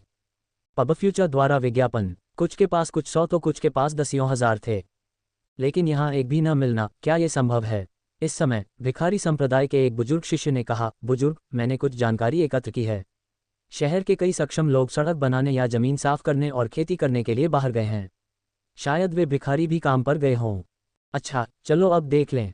वे शहर के बाहरी इलाके में गए जो लगभग 30 मील दूर था और लौटते समय उन्होंने कई स्वस्थ शरीर वाले लोगों को कुदाल लेकर चलते देखा। तभी एक युवक उनके पास से गुजरा और उन्हें देखकर आश्चर्यचकित होकर मुस्कुराते हुए अपना सिर हिलाया। आपके कपड़े देखकर मुझे पुरानी यादें ताज़ा हो गईं। एल्डर लाई ने हैरान होकर पूछा, युवक, इतनी पुरानी यादें क्यों? वह आदमी हंसा, क्योंकि मैं भी कभी भिखारी था। वास्तव में एल्डर लाई को भी अपनेपन का एहसास हुआ। युवक, मैं देख रहा हूं कि तुम में एक अच्छे भिखारी बनने के गुण हैं। मैं तुम्हें हमारे भिखारी संप्रदाय में भर्ती करना चाहता हूं। क्या तुम तैयार हो? वह आदमी हैरान हुआ, भिखारी संप्रदाय? मैं आपको परिचय देना भूल गया। हम सभी भिखारी संप्रदाय के अनुयायी हैं। भिखारी संप्रदाय के 4 थैले लिए एक गर्वित शिष्य बोला, और आपके सामने खड़ा व्यक्ति कोई और नहीं बल्कि हमारे भिखारी संप्रदाय का बुजुर्ग लाइकिंग है। हमारे बुजुर्ग की नज़र में आने के लिए आपके पूर्वजों ने आपको बहुत आशीर्वाद दिया होगा। एल्डर लाई ने मुस्कुराते हुए सिर हिलाया, जिससे एक आदरणीय व्यक्ति का व्यवहार प्रकट हुआ। लेकिन वह व्यक्ति तुरंत सहमत नहीं हुआ। इसके बजाय उसने भौहें सिकुड़ते हुए पूछा, अगर मैं आपके भिखारी संप्रदाय में शामिल हो जाऊं तो क्या मुझे भोजन और आश्रय मिलेगा? ये कैसे संभव हो सकता है? हमारे भिक्षुक संप्रदाय के शिष्य आत्मनिर्भरता और शक्ति को महत्व देते हैं। यदि आप अपना पेट भरना चाहते हैं तो आपको बाहर जाकर खुद भीख मांगनी होगी। रहने के लिए जगह के रूप में हमारे शिष्य आकाश को अपना आश्रय और पृथ्वी को अपना बिस्तर मानते हैं। हर जगह रहने के लिए जगह है। आदमी की त्योरियां चढ़ गईं। तो फिर अगर मैं आपके भिखारी संप्रदाय में शामिल हो जाऊं तो क्या कोई पैसा मिलेगा? भिखारी संप्रदाय के शिष्य चौंक गए। भाई, क्या तुम किसी बात में गलत हो? आखिर हम भी भिखारी हैं। भिखारियों के पास पैसे कैसे हो सकते हैं? हालांकि हम भिखारी संप्रदाय के अनुयायी हैं, हमारे पास ज़्यादा पैसे नहीं हैं, और जो हमारे पास है उसे ज़रूरतों पर खर्च करना चाहिए, लापरवाही से नहीं देना चाहिए। हालांकि अगर तुम भिखारी संप्रदाय के लिए काम करते हो तो कुछ सब्सिडी तो मिलेगी ही। आपके भिखारी संप्रदाय में शामिल होने के क्या लाभ हैं? एक बार जब आप भिखारी संप्रदाय में शामिल हो जाते हैं तो आप हमारे भाई बन जाते हैं और अधिकारी आपको परेशान नहीं करेंगे। भिखारी संप्रदाय के एक शिष्य ने जोर से घोषणा की, शाही दरबार आपको सड़क बनाने का आदेश देता है, आप मना कर सकते हैं। शाही दरबार आपको जंगल साफ करने का आदेश देता है, आप मना कर सकते हैं। शाही दरबार आपको काम करने का आदेश देता है, आप इसे अनदेखा कर सकते हैं। हम भिखारी संप्रदाय पीछे से आपका समर्थन करेंगे। ओह! भिखारी संप्रदाय के अन्य शिष्यों ने जोर से सिर हिलाया। वह आदमी चौंक गया और बोला, नहीं, मैं आपसे विनती करता हूँ, मेरी अच्छी किस्मत को बर्बाद मत करो। मैं सिर्फ शाही दरबार द्वारा प्रताड़ित होना चाहता हूँ। मेरे लिए जीविकोपार्जन करना ही काफ़ी मुश्किल है और मैं वापस उसी स्थिति में नहीं जाना चाहता। आपके भिखारियों के संप्रदाय का अनुसरण करने का मतलब है न खाना, न घर, न पैसा और सरकार का विरोध करना। आपसे बात करने के लिए मेरे दिमाग में पानी होना चाहिए। मैं जा रहा हूँ, आपसे मिलना वाकई दुर्भाग्यपूर्ण होगा। मेनू दिखाओ। उपन्यास ऑनलाइन पूरा पढ़ें। उपन्यास बिन। उपन्यास जब से मैंने अपना क्षेत्र दान करना शुरू किया, मैं युगों युगों में महान सम्राट बन गया। अध्याय 148.1। गुणप्रिय पाठकों, अधिक अध्यायों के अनुवाद में हमारी टीम की सहायता के लिए यहाँ दान करें। URL। जब से मैंने अपना क्षेत्र दान करना शुरू किया, मैं युगों युगों में महान सम्राट बन गया। C 148.1। Ads by PubFuture. अध्याय 148.1। भिखारी संप्रदाय के शिष्यों का समूह अचंभित रह गया। अतीत में जब उनकी मुलाकात अन्य भिखारियों से हुई जिन्होंने सुना कि वे भिखारी संप्रदाय में शामिल हो सकते हैं, तो वे बहुत खुश हुए और अत्यंत आभारी हुए और कृतज्ञता के आंसू बहाने लगे। क्योंकि भिखारी संप्रदाय में शामिल होना एक संगठन खोजने और एक प्रणाली का हिस्सा बनने जैसा था। दूसरों द्वारा धमकाया जाना इतना आसान नहीं था। स्पष्ट रूप से कहें तो भविष्य में अपने भिखारी संप्रदाय के भाइयों के समर्थन से जब हम क्षेत्र के लिए प्रतिस्पर्धा करने निकलेंगे तो हम बेहतर स्थानों पर कब्जा कर सकेंगे, अधिक भोजन प्राप्त कर सकेंगे और अधिक आरामदायक जीवन जी सकेंगे। हालांकि आज हमारा सामना एक ऐसे व्यक्ति से हुआ जो हमसे डरता था और हमसे ऐसे बचता था जैसे हम कोई महामारी हो, और उनके स्वर में तिरस्कार स्पष्ट था। भिक्षुक संप्रदाय के शिष्यों ने एक दूसरे की ओर देखा, फिर मानो किसी अलिखित समझौते के तहत अपनी दृष्टि बुजुर्ग की ओर घुमा ली। यहाँ तक कि एल्डर लाइस के चेहरे पर भी संयम बनाए रखने में संघर्ष करना पड़ा। आखिरकार ये पहली बार था जब उन्होंने किसी को संप्रदाय में शामिल होने के लिए आमंत्रित किया था। उसे आश्चर्य हुआ कि उसे अस्वीकार कर दिया गया। जैसा कि कहावत है, हर किसी की अपनी इच्छा होती है, कोई अपनी इच्छा दूसरे पर नहीं थोप सकता। एल्डर लाई ने अपनी दाढ़ी को सहलाते हुए गरिमापूर्ण मुद्रा में बोलते हुए कहा, चूंकि वह युवक हमारे भिखारी संप्रदाय में शामिल नहीं होना चाहता, इसका मतलब केवल यही हो सकता है कि हमारे रास्ते एक दूसरे से मिलने के लिए नहीं बने थे। ऐसा ही हो? हाँ, एल्डर, भीड़ ने एक स्वर में उत्तर दिया। आइए हम अपनी खोज जारी रखें, ये देखने के लिए कि क्या वहाँ कोई अन्य भिखारी प्रतिभाएं मौजूद हैं। उन्होंने अपनी खोज जारी रखी और अंततः उन्हें एक ऐसा व्यक्ति मिला जो भिखारी जैसा दिखता था। नवयुवक। एल्डर लाई गर्मजोशी से मुस्कुराते हुए आपके पास आए और अपने हाथों को जोड़कर अभिवादन किया। मैं आपसे एक बात पर चर्चा करना चाहता हूँ, क्या मैं आपका कुछ समय ले सकता हूँ? उस आदमी ने एल्डर लाई को ऊपर से नीचे तक देखा। दूसरों के फटे पुराने कपड़ों के बावजूद, जिससे वह कुछ हद तक अस्त व्यस्त दिख रहा था, उसके बारे में एक अनोखी आभा थी जिसने उस आदमी को बिना किसी हिचकिचाहट के रुकने पर मजबूर कर दिया। यदि आपके कोई प्रश्न हो तो सीधे मुद्दे पर आइए, मुझे आराम करने जाना है। धन्यवाद भिखारी भाई। Ads by PubFuture. वह आदमी उछल पड़ा, तुम किसे भिखारी कह रहे हो? तुम ही भिखारी हो, तुम्हारा पूरा परिवार भिखारी है। एल्डर लाई और भिखारी संप्रदाय के शिष्य। अरे, इस आदमी का मुंह कैसा है? ये बहुत तीखा था। नौजवान, आपने हमें गलत समझा है, हमारा मतलब यह नहीं था। एल्डर लाई, जिन्होंने कई तूफानों का सामना किया था, ने इस मामले को दिल पर नहीं लिया और एक बुजुर्ग की तरह कोमल मुस्कान के साथ गर्मजोशी से कहा, हमें देखो, हम भी भिखारी हैं, कोई किसी को नीची नज़र से नहीं देखता। हमने सोचा, तुम्हारी पोशाक को देखते हुए शायद तुम हमारे अपने ही लोगों में से एक हो, इसलिए हमने तुम्हें इस तरह से संबोधित किया। अगर हमने किसी भी तरह से तुम्हें ठेस पहुंचाई है तो कृपया हमें माफ़ करें। एल्डर लाई के ईमानदार भाव और उनके जर्जर रूप को देखकर उस आदमी ने सिर हिलाया। तो ऐसा ही है, यह कोई बड़ी बात नहीं है, मैं तुम्हें माफ़ करता हूँ। सच बताऊं तो मैं भी एक भिखारी हुआ करता था। सचमुच? एल्डर लाई और अन्य लोगों ने एक दूसरे को देखा। बेशक, मैं तुमसे झूठ क्यों बोलूँगा? क्या ये गर्व की बात है? एल्डर लाई और भिखारी संप्रदाय के शिष्य। उसे हमेशा ऐसा लगता था कि दूसरा व्यक्ति उसका अपमान कर रहा है, लेकिन इसका कोई सबूत नहीं था। नौजवान, तुम कहते हो कि तुम पहले भिखारी थे, तो अब जाहिर है, मैं अब और नहीं हूँ। मैंने बहुत पहले ही भीख मांगना छोड़ दिया है, क्योंकि भीख मांगने में कोई भविष्य नहीं है। भीख मांगने में कोई भविष्य कैसे नहीं हो सकता?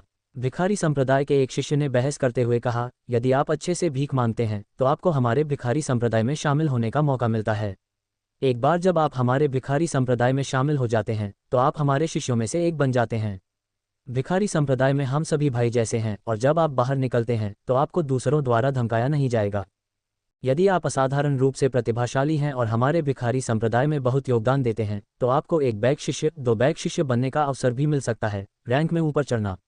जैसे जैसे आपकी स्थिति बढ़ती है, आपको हमारे भिखारी संप्रदाय का एक बुजुर्ग या यहाँ तक कि नेता बनने का मौका भी मिल सकता है, जो हमारे लाखों अनुयायियों का नेतृत्व कर सकता है। अन्य लोगों ने भी अपनी आवाज़ में इसका समर्थन किया। हाँ, हम भिखारियों का भविष्य उज्ज्वल है। भले ही बाहरी लोगों द्वारा हमें तिरस्कृत किया गया हो, लेकिन हम आपस में एकजुट हैं।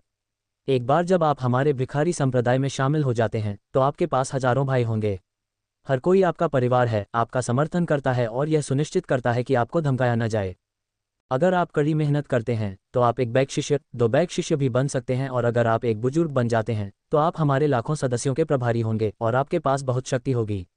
इसके अलावा आपको एक उच्च दर्जा प्राप्त होगा और नदियों और झीलों में आपका सम्मान किया जाएगा। एक बुजुर्ग होना बहुत दूर की बात है, चलो इस बारे में बात नहीं करते। जब तक आप हमारे भिखारी संप्रदाय में शामिल होते हैं, आप कम से कम स्थानीय भिखारियों के नेता तो होंगे ही, उनमें से कुछ का प्रबंधन भी करेंगे। जब आप भीख मांगने जाते हैं तो आपको बचा हुआ आधा कटोरा अतिरिक्त मिल सकता है।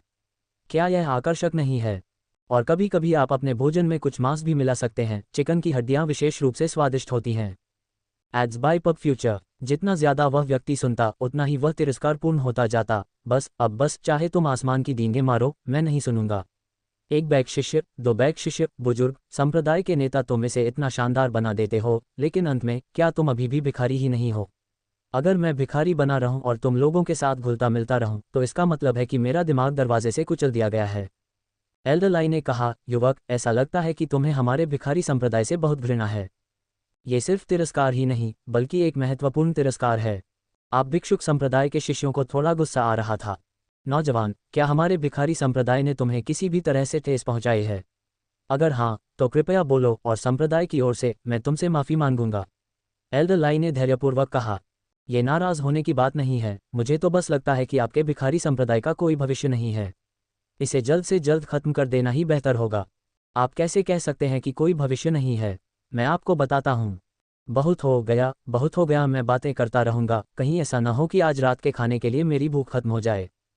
उस आदमी ने अपनी कुदाल नीचे रख दी, सिर उठाया और बोला, मैं आपसे पूछता हूँ, अगर मैं भिखारी संप्रदाय में शामिल हो जाऊँ तो क्या मुझे खाने को भोजन मिलेगा?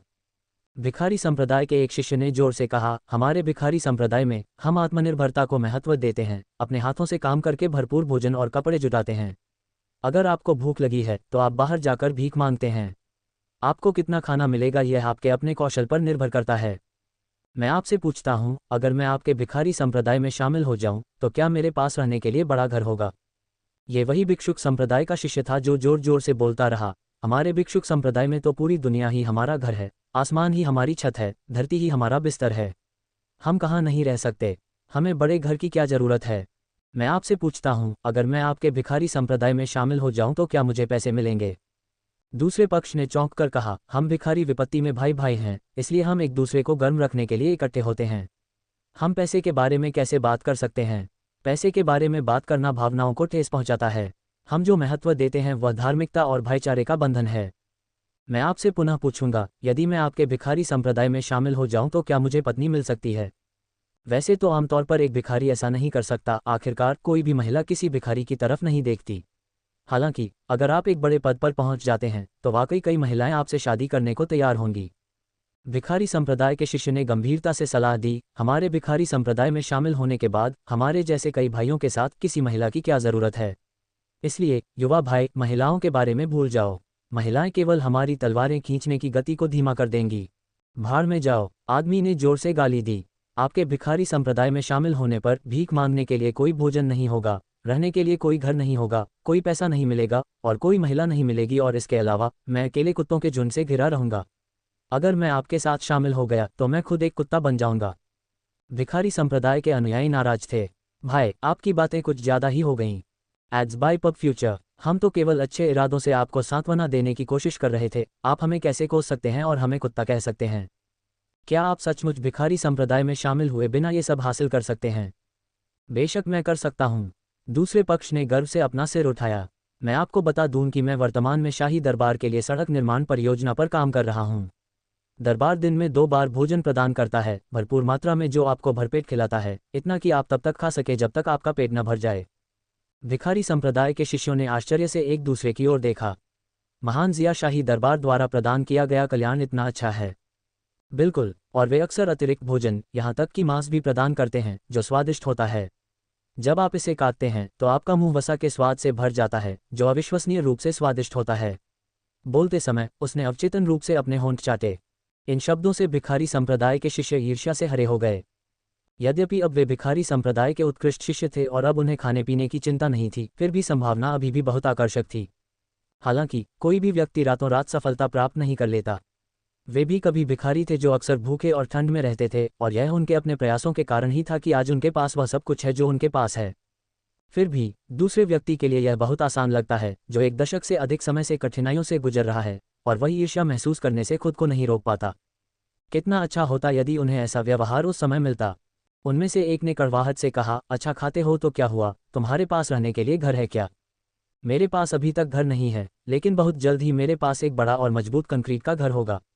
आप घर कैसे खरीद सकते हैं? आपके पास तो पैसे ही नहीं हैं। कौन कहता है मेरे पास पैसा नहीं है? आदमी ने जोर से कहा। मैं आपको बता दूं, अब मैं 300 वेन प्रति माह कमा सकता हूं। मैं आधे साल से ज़्यादा समय से काम कर रहा हूं और मैंने जो पैसे बचाए हैं वे लगभग 2 टैल चांदी के बराबर हो गए हैं। प्रभावशाली है न? तुमने इतना धन कैसे कमाया? भिक्षुक संप्रदाय के अनुयायी आश्चर्यचकित थे। भिखारियों के लिए हर महीने भीख मांगने जाना और 50 वेन कमा लेना पहले से ही एक भरपूर फसल माना जाता था। 1 टाइल चांदी बचाकर रखना बहुत बड़ी रकम मानी जाती थी। फिर भी उनसे पहले वाला व्यक्ति हर महीने 300 वेन कमा लेता था और आधे साल में उसने 2 टाइल चांदी जमा कर ली थी। यहाँ तक कि साम्राज्य के बड़े शहरों में भी केवल अधिक संपन्न आम लोगों के पास ही ऐसी आय थी। तारांकन तारांकन तारांकन TLN कोफाइस पोर्टर और पोप्सलियो। सुझाव के लिए धन्यवाद। 335 33 से ज़्यादा 75 हम वर्तमान में भर्ती कर रहे हैं। CNKR JP अनुवादकों मिटलर्स का स्वागत है।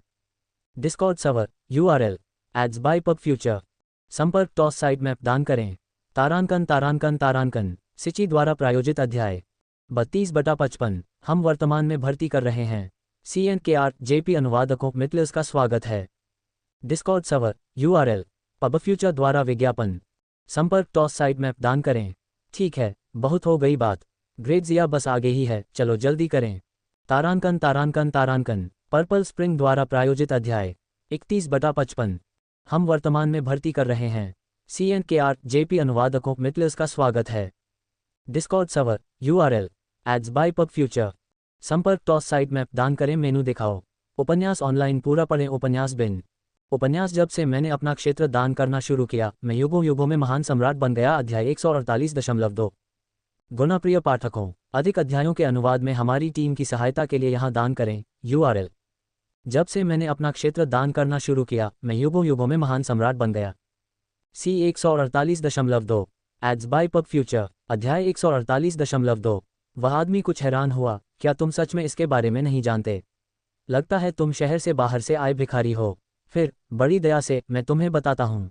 वास्तव में ये बिल्कुल भी मुश्किल नहीं है। जब तक तुम शाही दरबार का अनुसरण करते हुए सड़क निर्माण पर काम करते हो, स्वेच्छा से मेहनत करते हो और कष्ट सहते हो, तुम 300 वेन का मासिक वेतन कमा सकते हो। भिखारी संप्रदाय के अनुयायी हैरान रह गए। क्या आपको न्यायालय के लिए सड़क निर्माण कार्य हेतु भुगतान मिल रहा है? और 300 वेन प्रति माह? इससे सचमुच उनकी समझ उलट गई। उनके मन में ये धारणा थी कि न्यायालय के लिए काम करने से आमतौर पर कोई लाभ नहीं होता, भोजन उपलब्ध हो जाना ही पर्याप्त माना जाता था। चूंकि यह श्रमसाध्य कार्य था, इसलिए आपको इसे करना ही था, चाहे आप चाहें या नहीं। लेकिन अब महान जिया राजवंश न केवल भोजन प्रदान करता है, बल्कि वे मजदूरी भी देते हैं। 300 वेन हर महीने। हे भगवान, ये तो बहुत ज़्यादा पैसा है। उन सभी को महान जिया सम्राट के लिए थोड़ा दुख महसूस हुआ। क्या बड़ी बात है, हमारे ग्रेट जिया में यह एक आम बात है।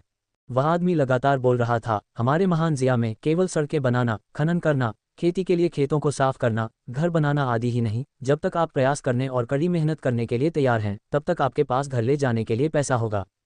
सड़क बनाने से आपको 300 वेन मजदूरी मिलती है, खनन और घर निर्माण से भी 300 वेन मिलते हैं, खेती के लिए खेतों को साफ करने से थोड़ा कम, केवल 200 वेन मिलते हैं, लेकिन आपको अनाज मिलता है। आप देखिए, आप हर साल अनाज की उपज का 60% प्राप्त कर सकते हैं।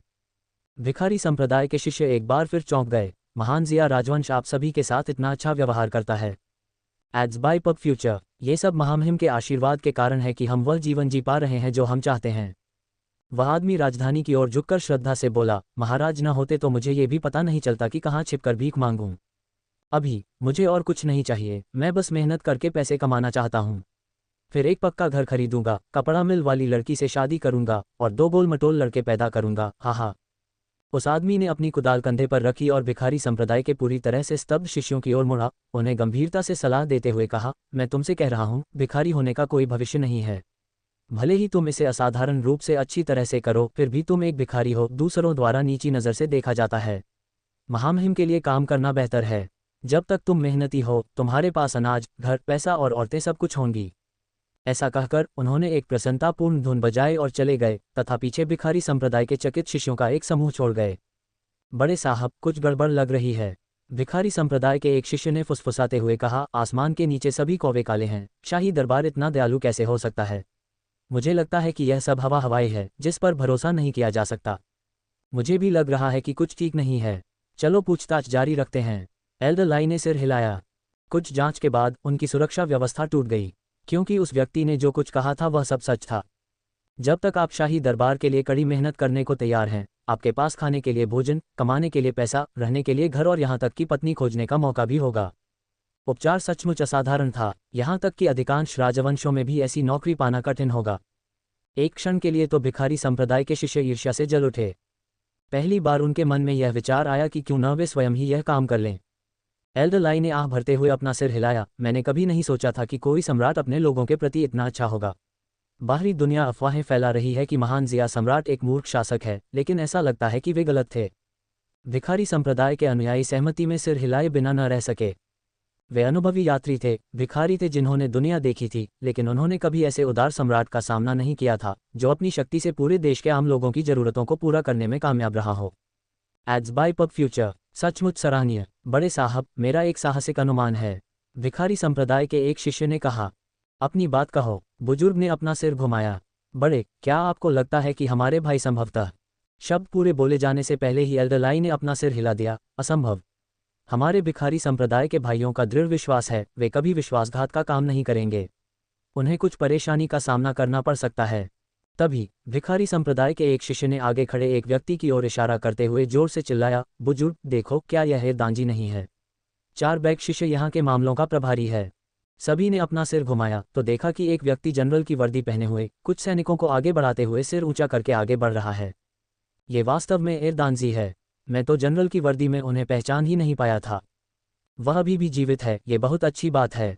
इस समय जनरल ने भिखारी गिरोह के शिष्यों के समूह को भी देखा। उसकी आंखों में घबराहट की झलक दिखाई दी और फिर उसने उन्हें न पहचानने का नाटक किया और आगे बढ़ना जारी रखा। हालांकि भिखारी संप्रदाय के शिष्यों के इस समूह ने उन्हें बहुत उत्साहित होकर घेर लिया। एरदांजी, क्या तुम मुझे नहीं पहचानते? मैं दागोजी हूँ। हम पहले भी साथ में खाना मांग चुके हैं। हाँ, हम वेश्यालय में लड़कियों को देखने के लिए एक साथ दीवारें भी फांद कर चढ़ गए। हे। भाई, मुझे लगा तुम मर गए हो।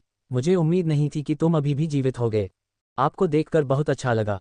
सेनापति के सैनिकों ने गंदे भिखारी संप्रदाय के शिष्यों के समूह पर नजर डाली, फिर प्रभावशाली सेनापति की ओर देखा। उनके हाव भाव काफी अजीब थे। Ads by PubFuture. General इतनी अजीब स्थिति में थे कि वे उसका वर्णन भी नहीं कर सकते। वह अंततः प्रसिद्धि की ऊंचाइयों पर पहुंच गया था, अपने अतीत को पीछे छोड़ने वाला था, लेकिन तभी उसके गरीब रिश्तेदारों का एक समूह सामने आया, जिसने उसके काले इतिहास को उजागर कर दिया, और मामले को बदतर बनाने के लिए उसके सहकर्मियों ने सब कुछ देख लिया। ये शर्मिंदगी इतनी अधिक थी कि 3 कंक्रीट के मकान खोदने पड़े। जनरल ने अनभिज्ञता जताते हुए चिल्लाना जारी रखा, आप क्या बकवास कर रहे हैं? आपका एडेनेजी कौन है? रिश्तेदारी के झूठे दावे करना बंद करें। मैं आपको सलाह देता हूं कि आप तुरंत एक तरफ हट जाएं, नहीं तो मैं विनम्र नहीं रहूंगा। भिखारी संप्रदाय के शिष्य उत्तेजित हो गए। एडेंजी, तुम अभी भी दिखावा कर रहे हो। क्या तुम सीढ़ी चढ़ गए हो और अब तुम अपने भाइयों को नहीं पहचानते? मैं तुमसे कह दूं, अगर तुम राख भी हो जाओ तो भी मैं तुम्हें पहचान लूंगा। मुझे याद है कि उसकी बाईं जांघ पर एक लाल जन्म चिन्ह है। अगर हम उसे देखें तो हम जान जाएंगे कि वह वही है या नहीं। इसके साथ ही उन्होंने कार्रवाई शुरू कर दी। जनरल ने संघर्ष करने की कोशिश की। नहीं, मेरी पैंट मत खींचो, तुम जानवर हो, यह पागलपन बंद करो। जनरल के पास खड़े सैनिक झिझकने लगे। वे जनरल लियू की पैंट उतार रहे हैं, क्या हमें हस्तक्षेप करना चाहिए? ऐसा लगता है जैसे वे एक दूसरे को जानते हैं, शायद हमें इसमें शामिल नहीं होना चाहिए। लेकिन जनरल स्पष्ट रूप से संघर्ष और प्रतिरोध करते दिख रहे हैं। हमें मदद न करना उचित नहीं लगता है न? आप सही कह रहे हैं, पहले जनरल को बचा लें। जैसे ही वे कार्रवाई करने वाले थे, एल्डर लाई उनके सामने आ गए और एक सुखद और मैत्रीपूर्ण लहजे में बोले, युवा साथियों, चिंता मत करो, हम सभी उसके दोस्त हैं, बस उसके साथ थोड़ी मस्ती कर रहे हैं। इस समय जनरल ने आखिरकार अपना संघर्ष छोड़ दिया और चिल्लाया, ठीक है, मेरी पैंट नीचे खींचने की कोशिश करना बंद करो। मैं मानता हूँ, मैं एडेनेजी हूँ, ठीक है। अब मुझे नीचे उतारो, हम घर वापस जाकर किसी भी विषय पर बात कर सकते हैं। मेनू दिखाओ। उपन्यास ऑनलाइन पूरा पढ़ें। उपन्यास बिन। उपन्यास जब से मैंने अपना क्षेत्र दान करना शुरू किया, मैं युगों युगों में महान सम्राट बन गया। अध्याय 149.1। गुणप्रिय पाठकों, अधिक अध्यायों के अनुवाद में हमारी टीम की सहायता के लिए यहाँ दान करें। URL। जब से मैंने अपना क्षेत्र दान करना शुरू किया, मैं युगों युगों में महान सम्राट बन गया। C 149.1। पब फ्यूचर द्वारा विज्ञापन। अध्याय 149.1। इस प्रकार भिखारी संप्रदाय के शिष्यों ने जनरल को नीचे गिरा दिया। हालांकि जनरल को अभी भी अपने अंदर असहनीय शर्म की भावना महसूस हो रही थी। यद्यपि उनका पद बहुत ऊंचा नहीं था, फिर भी वे एक जनरल थे तथा कुछ 100 सैनिकों की कमान उनके हाथ में थी। फिर भी अब उसकी पतलून लगभग उतार दी गई थी। यदि ये लोग उसके पुराने परिचित और विपत्ति में उसके भाई न होते तो वह उन्हें मार डालने के लिए अपनी सेना बुलाने पर विचार करता। जनरल ने अपनी पतलून ठीक की, उसकी निगाहें सामने खड़े भिखारी संप्रदाय के शिष्यों पर टिकी थीं और उसने गहरी सांस ली। अभी मेरे साथ चलो, वापस आने के बाद इस मामले पर आगे चर्चा करेंगे। आधे घंटे बाद वे एक हवेली पर पहुंचे। हवेली बहुत बड़ी नहीं थी, लेकिन इस छोटे से सीमावर्ती शहर में ये काफ़ी आलीशान मानी जाती थी। अंदर जाते समय उन्होंने कई नौकरों को देखा जो सम्मानपूर्वक जनरल को मास्टर कहकर संबोधित कर रहे थे। भिखारी संप्रदाय के शिष्यों को ऐसा महसूस हुआ मानो वे दादी लियू की तरह आश्चर्य और विस्मय से भरे हुए ग्रैंड व्यू गार्डन में प्रवेश कर रहे हों। एडेंजी, क्या यह आपका घर है? ये बहुत आलीशान है। मुझे यकीन नहीं हो रहा कि वह इतने बड़े घर में रहता है और उसकी सेवा के लिए इतने सारे नौकर हैं। एर्दानजी, तुमने सचमुच अपने आप को कुछ बना लिया है। ये वे भिखारी थे जिन्होंने दुनिया देखी थी, साम्राज्य के कई आलीशान आवासों को देखा था, इसलिए ये दृश्य अपने आप में उन्हें आश्चर्यचकित नहीं कर रहा था। हालांकि ये सोचना कि यह घर वास्तव में उनके भाई का था आश्चर्यजनक था। आप देखिए, वे कठिनाई में भाई भाई हुआ करते थे। वे साथ में बैग उठाते थे, साथ में खिड़कियों से चढ़ते थे, साथ में लूट का माल साझा करते थे और यहाँ तक कि साथ में वेश्याओं के पास भी जाते थे। हालांकि उस समय उनके पास वेश्याओं के लिए पैसे नहीं थे, फिर भी वे वेश्यालयों की खिड़कियों से चढ़कर मुफ्त में एक क्षण से भरपूर शो देखते थे, इसलिए उनका सौहार्द चट्टान की तरह मजबूत था। अब एक व्यक्ति बाकियों से ऊपर उठ गया है, जबकि दूसरा अभी भी एक झोपड़ी में रहता है और उसके दिल में अचानक असंतुलन महसूस हो रहा है। वह सफल हो सकता है और मैं नहीं, ऐसा क्यों? उसी समय एक नाजुक और सुंदर महिला 2 नौकरानियों के साथ आए।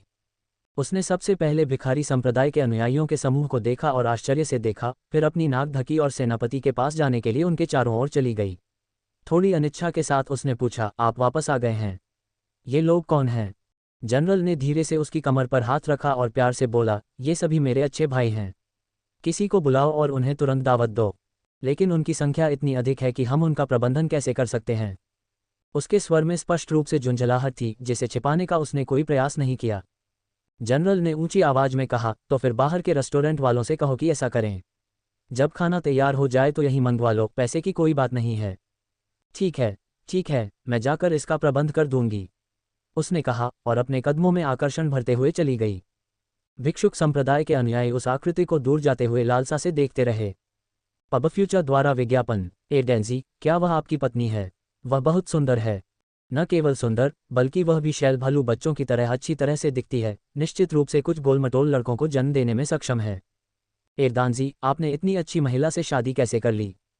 वह महिला एक साधारण परिवार की सुंदरता, सुडौल आकृति और अपेक्षाकृत गोरी त्वचा वाली थी। सम्राट जैसा कोई भी व्यक्ति उस पर दूसरी नज़र नहीं डालेगा, क्योंकि उनकी सभी दासियां ऐसी ही नज़र से देखती थीं। लेकिन इन भिखारियों की नज़र में तो वह पहले से ही एक अद्वितीय सुंदरी मानी जाती थी।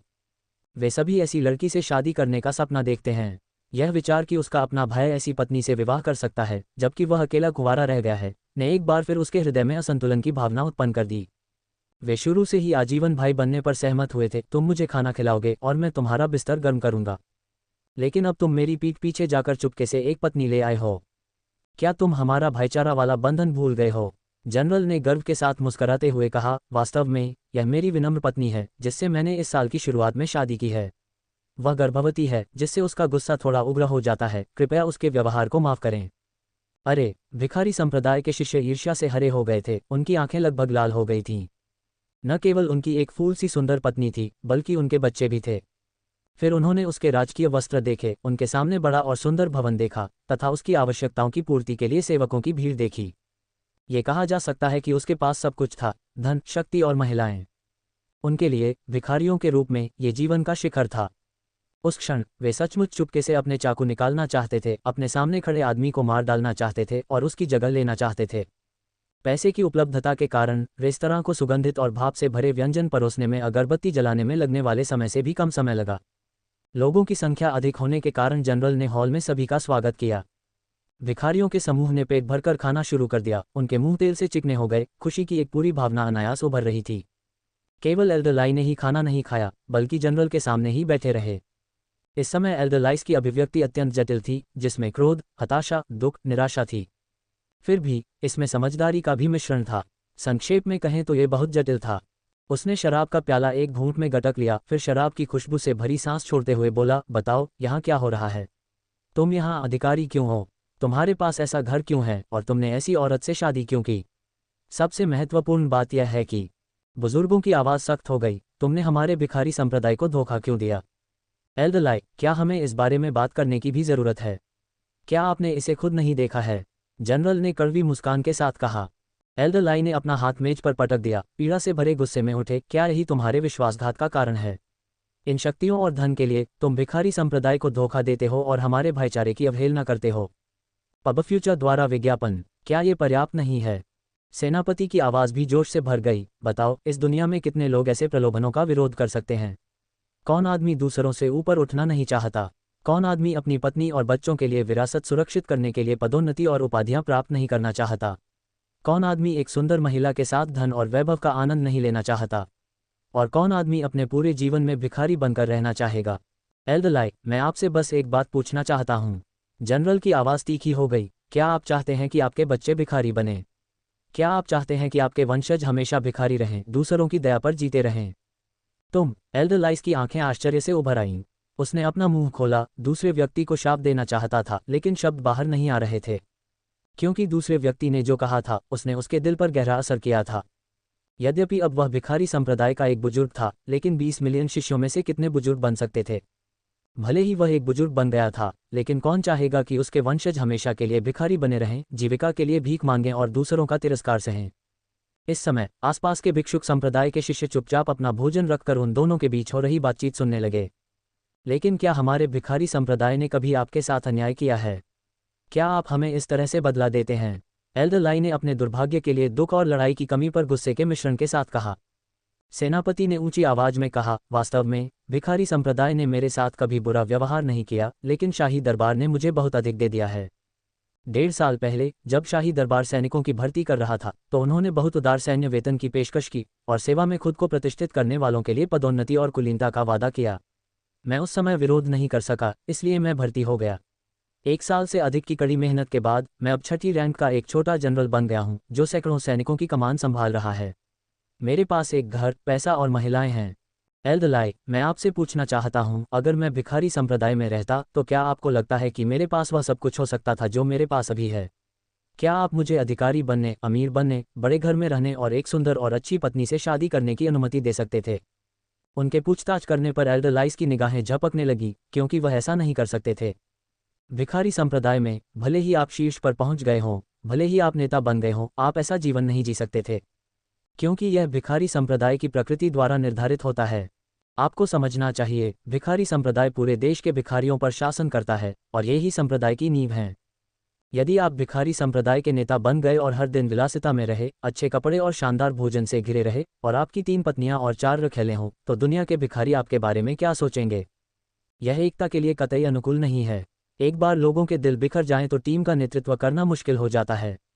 एल्डरलाई हताश होकर बैठ गए। उनके मन में कई विचार थे जो वे व्यक्त करना चाहते थे, लेकिन वे स्वयं को व्यक्त करने में असमर्थ पा रहे थे।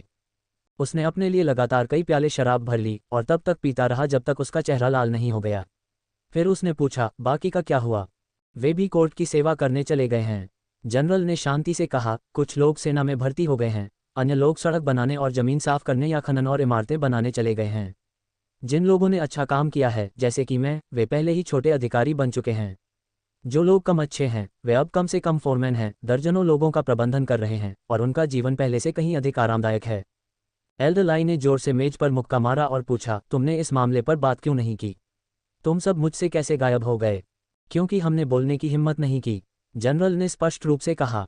हम सभी भिखारी संप्रदाय के अनुयायी हैं और इसकी ताकत से अच्छी तरह वाकिफ हैं। हमें संप्रदाय से प्रतिशोध का डर था, इसलिए हमने उनसे संबंध तोड़ने का फैसला किया। ऐसा करने से आप हमें ढूंढ नहीं पाएंगे और इस तरह आप हमें जिम्मेदार नहीं ठहरा पाएंगे। हमें कभी उम्मीद नहीं थी कि आप फिर भी हमें ढूंढने आएंगे और यहाँ तक कि मुझे भी ढूंढ पाएंगे। पब फ्यूचर द्वारा विज्ञापन, तो अब बोलने की हिम्मत क्यों हुई? क्योंकि ग्रेट जिया पहचान से परे बदल गया है। जनरल के स्वर में गर्व की झलक थी। हमारा महान जिया 1.5 मिलियन वर्ग किलोमीटर के क्षेत्र में फैला हुआ है, जिसकी आबादी 18 मिलियन से ज्यादा है, जिनमें से लगभग सभी शांति और संतोष के साथ रहते और काम करते हैं। हमारी सैन्य शक्ति 2 मिलियन तक पहुंच गई है, जिसमें 1 दर्जन से अधिक इनेट मास्टर्स हैं। हम हर लड़ाई जीतते हैं और पड़ोसी देशों से सम्मान प्राप्त करते हैं। ये ग्रेट जिया को राजवंश कहलाने के बारे में नहीं है, यह एक शीर्षक राजवंश के योग्य होने के बारे में है। और अब ग्रेट जिया के एक अधिकारी के रूप में यदि आप मुझ पर हाथ डालने की हिम्मत करते हैं तो आप अनिवार्य रूप से शाही दरबार द्वारा निपटाए जाएंगे। भिखारी संप्रदाय शक्तिशाली हो सकता है, लेकिन यहाँ ग्रेट जिया में वे अभी भी अपनी क्षमता से अधिक काट रहे होंगे। तुम इतने साहसी हो गए हो कि मुझसे इस तरह बात कर रहे हो, एल्डरलाई गुस्से में चिल्लाए। बिल्कुल नहीं, बिल्कुल नहीं। जनरल ने बार बार हाथ हिलाया, सिर झुकाकर सम्मानपूर्वक कहा, एल्डरलाई, आप मेरी नज़र में बहुत सम्मानित बुजुर्ग हैं। भिखारी संप्रदाय में मेरी सफलता आपके समर्थन के बिना संभव नहीं थी। मैं माफ़ी के तौर पर खुद को 3 ड्रिंक्स की सज़ा दूंगा, कृपया मुझे माफ़ कर दें। अपनी बात समाप्त करने के बाद उसने 3 प्याले शराब जोर से गटक लिए।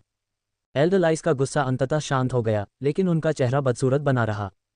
सेनापति ने ऊंची आवाज में कहा, बड़े लाई, यद्यपि मैंने भिखारी संप्रदाय को धोखा दिया है, लेकिन मैंने कभी ऐसा काम नहीं किया जिससे संप्रदाय को नुकसान पहुंचे। मैं अपनी पत्नी के गर्भ में पल रहे बच्चे की कसम खा सकता हूं। एल्डरलाई एक शब्द भी नहीं बोलना चाहते थे और बस अपने लिए लगातार एक के बाद एक गिलास भरते जा रहे थे। जनरल ने भी दूसरों के साथ कदम से कदम मिलाते हुए बराबर बराबर शराब पी। अंत में दोनों नशे में थे। अगले दिन एल्डरलाई बहुत जल्दी उठे और चुपचाप भिखारी संप्रदाय के शिष्यों को ले गए। जनरल ने चुपके से उन्हें जाते हुए देखा, अनिच्छा और राहत का मिश्रित भाव महसूस करते हुए। ऐसा लगा जैसे उसके सिर पर मंडरा रहे काले बादल अंततः छट गए हों। एल्डरलाई ने भिखारी संप्रदाय के शिष्यों को शहर से दूर ले जाकर अगले शहर की ओर प्रस्थान किया। जहां तक अपने पूर्व भाइयों की खोज की बात है तो उन्होंने इसका जिक्र तक नहीं किया, चूंकि वे पहले से ही जानते थे कि ये भाई नष्ट नहीं हुए थे, बल्कि वास्तव में बहुत अच्छी तरह से रह रहे थे और वे अब एक ही दुनिया के नहीं थे। यदि वे जल्दबाजी में उन्हें खोज लें तो उनका उपहास भी किया जा सकता है। नदियों और झीलों में एक दूसरे से न मिलना, एक दूसरे को भूल जाना ही बेहतर है। अब उनके पास करने के लिए केवल एक ही काम था और वह था भिखारी संप्रदाय का विकास करना। हालांकि इस प्रयास में उन्हें असफलताओं का भी सामना करना पड़ा। क्योंकि भिखारियों की संख्या बहुत कम थी, पूरे शहर में मुश्किल से कुछ भिखारी इकट्ठे हो पाते थे, यहाँ तक कि धनी व्यक्तियों की संख्या से भी कम। यदि वे मिल भी जाते तो भी वे भिखारी संप्रदाय में शामिल होने को तैयार नहीं होते। उनके शब्दों में, अगर उन्हें भूख लगती तो वे सड़क निर्माण का काम करते, जहां वे न केवल अपना पेट भर सकते थे बल्कि कुछ पैसे भी कमा सकते थे। वे भिखारी क्यों बनना चाहेंगे? भिखारी होने का कोई भविष्य नहीं है। इसलिए लगातार कई दिनों तक उनके प्रयासों के बावजूद उन्हें कुछ खास हासिल नहीं हुआ। तारांकन तारांकन तारांकन डैनी एन द्वारा प्रायोजित अध्याय 35/75 हम वर्तमान में भर्ती कर रहे हैं। CNKR-JP अनुवादकों मिटलर्स का स्वागत है। डिस्कॉर्ड सर्वर URL पबफ्यूचर द्वारा विज्ञापन संपर्क टॉस साइट मैप दान करें।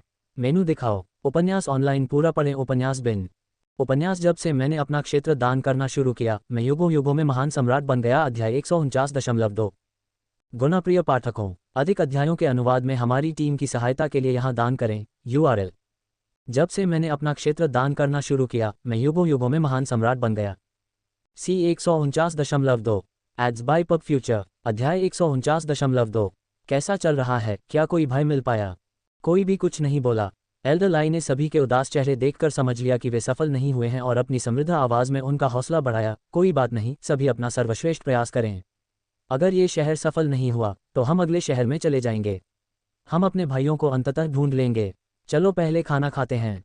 हाँ बड़े बड़े, यह आपका भोजन है।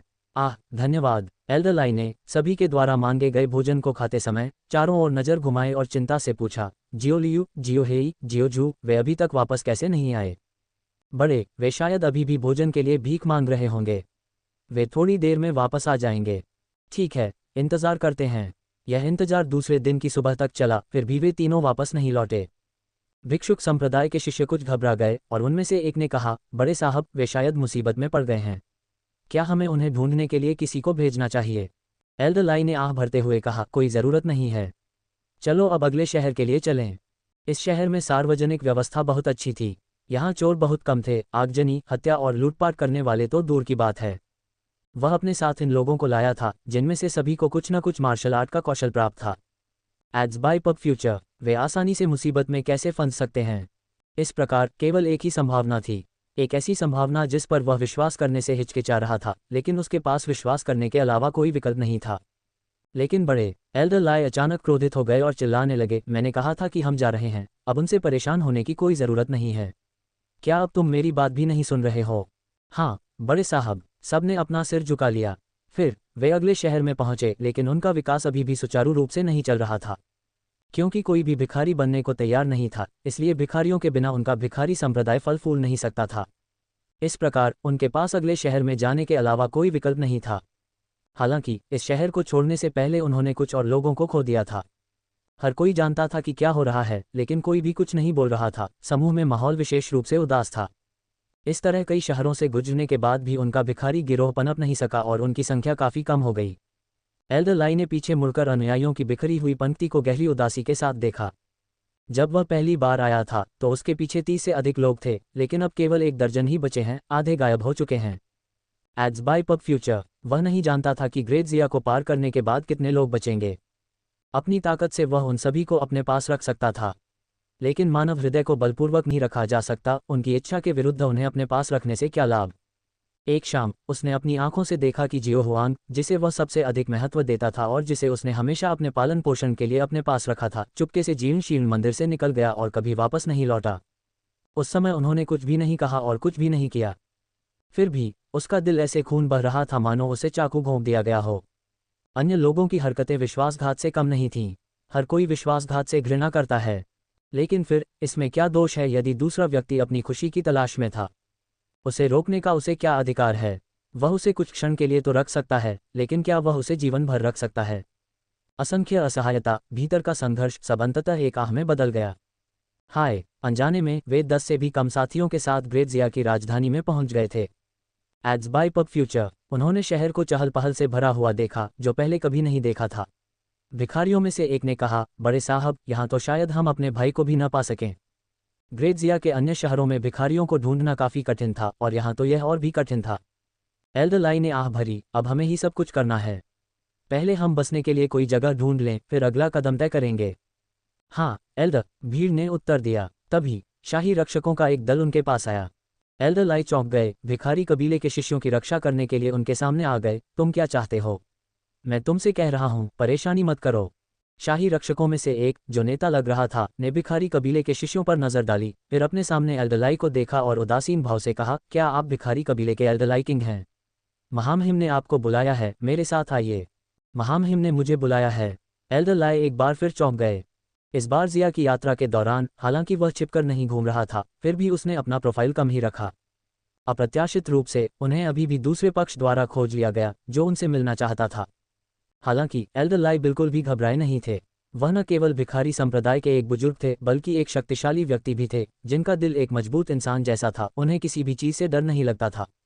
इसके अलावा वह ये जानने के लिए भी उत्सुक था कि महान जिया सम्राट उससे क्या चाहता है।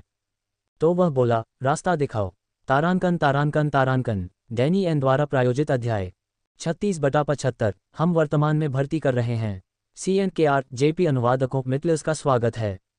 Discord server URL ads by PubFuture. संपर्क टॉस साइट मैप दान करें मेनू दिखाओ। उपन्यास ऑनलाइन पूरा पढ़ें। उपन्यास बिन। उपन्यास जब से मैंने अपना क्षेत्र दान करना शुरू किया, मैं युगों युगों में महान सम्राट बन गया। अध्याय 150.1। गुणप्रिय पाठकों, अधिक अध्यायों के अनुवाद में हमारी टीम की सहायता के लिए यहाँ दान करें। URL। जब से मैंने अपना क्षेत्र दान करना शुरू किया, मैं युगों युगों में महान सम्राट बन गया। C 150.1 ads by PubFuture. अध्याय 150.1। कुछ ही समय बाद एल्डरलाई शाही महल में पहुंचे और महान जिया सम्राट लिन बेईफान से मिले। हालांकि वह जानता था कि लिन बेईफान युवा है, लेकिन उसने कभी नहीं सोचा था कि वह इतना युवा होगा। युवावस्था को छोड़ दें तो यह तथ्य कि वह इतनी कम उम्र में एक देश का इतना अच्छा विकास कर सकता है, वास्तव में एक कौशल था। वास्तव में नायक युवाओं से ही निकलते हैं। भिखारी संप्रदाय के बुजुर्ग लाई किंग महान जिया सम्राट को सम्मान देते हैं। बुजुर्ग लाई ने हाथ जोड़कर सिर झुकाया, न तो विनम्रता से और न ही अहंकार से बात की। लिन बेईफान ने मुस्कुराते हुए कहा, एल्डरलाई का बहुत बहुत स्वागत है। मैंने सुना है कि आप एक टीम का नेतृत्व करते हुए आए हैं, यहाँ भिखारी संप्रदाय को विकसित करने और इसकी शाखाएं फैलाने की उम्मीद में। आधा महीना बीत चुका है, क्या आपको कोई लाभ हुआ है? एल्डरलाई ने इन दिनों के अनुभवों के बारे में सोचा और उनका दिल चिंता से भर गया। उनके होंठ अनायास ही फड़कने लगे। आपकी चिंता के लिए धन्यवाद, महान जिया सम्राट। आधे महीने की कड़ी मेहनत के बाद हमें बहुत कम लाभ हुआ है। उनके बारे में न बताना ही बेहतर है। लिन बेईफान ने सांत्वना और प्रोत्साहन दिया। एल्डरलाई, हिम्मत मत हारो। स्वर्ग मेहनती को पुरस्कृत करता है और भाग्य साहसी का साथ देता है। आपको प्रयास करते रहना चाहिए। प्रयास किए बिना आप कभी नहीं समझ पाएंगे कि सच्ची निराशा क्या होती है। एल्डरलाई को ऐसा महसूस हुआ जैसे किसी ने उनके दिल में चाकू घोंप दिया हो। जब आप पहले से ही जानते हैं तो फिर इसे कहने की क्या जरूरत है? क्या आपको एहसास नहीं है कि इससे दूसरों को गुस्सा आता है? दूसरे व्यक्ति के चेहरे पर आत्मसंतुष्ट भाव देखकर मुझे उन्हें मुक्का मारने का मन हुआ, लेकिन वह अपने आप को रोके रहा। अगर उसने सचमुच लड़ाई शुरू कर दी तो शायद वह शाही महल से बाहर नहीं निकल पाएगा। अपने हृदय में क्रोध को दबाते हुए उसने पूछा, महान जिया सम्राट, क्या आपने मुझे यहाँ केवल मेरा उपहास करने के लिए बुलाया है? लिन बेईफान ने अपना सिर हिलाया, मुस्कुराते हुए कहा, बिल्कुल नहीं। मैंने तुम्हें सबक सिखाने के लिए यहाँ बुलाया है। जब तक मैं ग्रेट जिया में हूँ, तुम्हारे भिखारी संप्रदाय को कभी भी ऊपर उठने का मौका नहीं मिलेगा।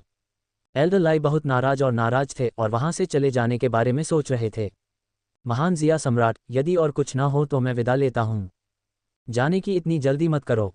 लिन बेईफान ने अपना हाथ हिलाया। भिखारी संप्रदाय के किसी विशेषज्ञ से मिलना दुर्लभ है। मैंने ग्रेट जिया को कभी नहीं छोड़ा है और बाहरी दुनिया के बारे में बहुत उत्सुक हूँ। बैठो, चलो दोस्तों की तरह सहजता से बातें करते हैं।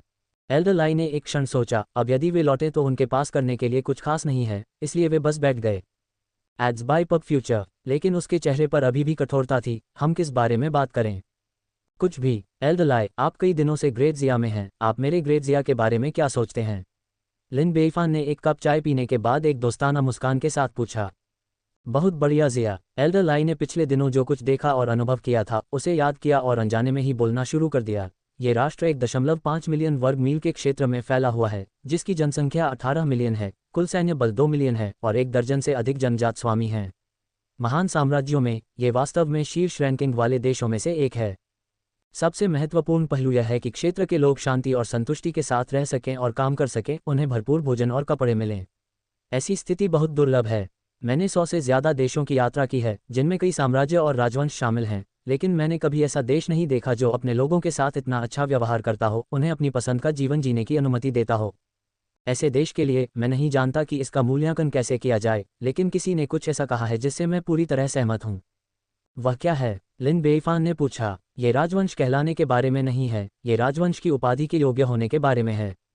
ठीक कहा, लिन बेईफान खिलखिलाकर हंसा। एल्डर लाई ने अपना सिर घुमाकर लिन बेईफान की ओर देखा और बड़ी प्रशंसा से बोले, आप एक अच्छे सम्राट हैं, वास्तव में एक उदार सम्राट। लेकिन यहाँ मैं एक अच्छा सम्राट हूँ, फिर भी दूसरे लोग मुझे मूर्ख सम्राट कहकर कोसते हैं। कुलीन परिवार मुझे रोकते हैं, पड़ोसी राज्य मुझे अलग थलग कर देते हैं, और ऐसे कई लोग हैं जो मुझे मारना चाहते हैं, मुझे टुकड़े टुकड़े करने के लिए उत्सुक हैं। लिन बेईफान ने धीरे से मेज पर थपथपाते हुए एक एक शब्द पूछा, एल्डर लाई, क्या आपको लगता है कि यह सब उचित है? एल्डर लाई ने अपना मुंह खोला, लेकिन कुछ नहीं कहा। बेशक यह अनुचित है, लेकिन यह अक्सर समाज की कठोर वास्तविकता है। सच तो बहुत ही क्रूर है।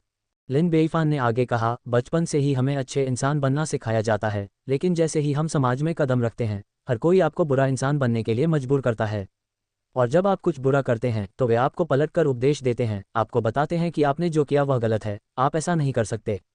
लेकिन जब आप फिर से एक अच्छा इंसान बनने की कोशिश करते हैं तो वे आपको और भी ज्यादा बेरहमी से सताते हैं। एल्डर लाई, जीवन कठिन है, लेकिन एक अच्छा इंसान बनना उससे भी अधिक कठिन है, क्या आपको नहीं लगता? Ads by PubFuture. एल्डर लाई ने गहरी सहमति में सिर हिलाया। जीवन कठिन है, लेकिन एक अच्छा इंसान बनना उससे भी कठिन है। इस गहन सत्य को सही मायने में समझने में उन्हें दशकों लग गए। फिर भी इतनी छोटी सी उम्र में लिन बेईफान ने पहले ही इसे समझ लिया था और समाज की क्रूरता को एक ही बयान में संक्षेप में बता दिया था। ये युवक असाधारण था। चलो छोड़ो, इन दुखद विषयों पर बात मत करो। चलो अपने भिखारी संप्रदाय के बारे में बात करते हैं।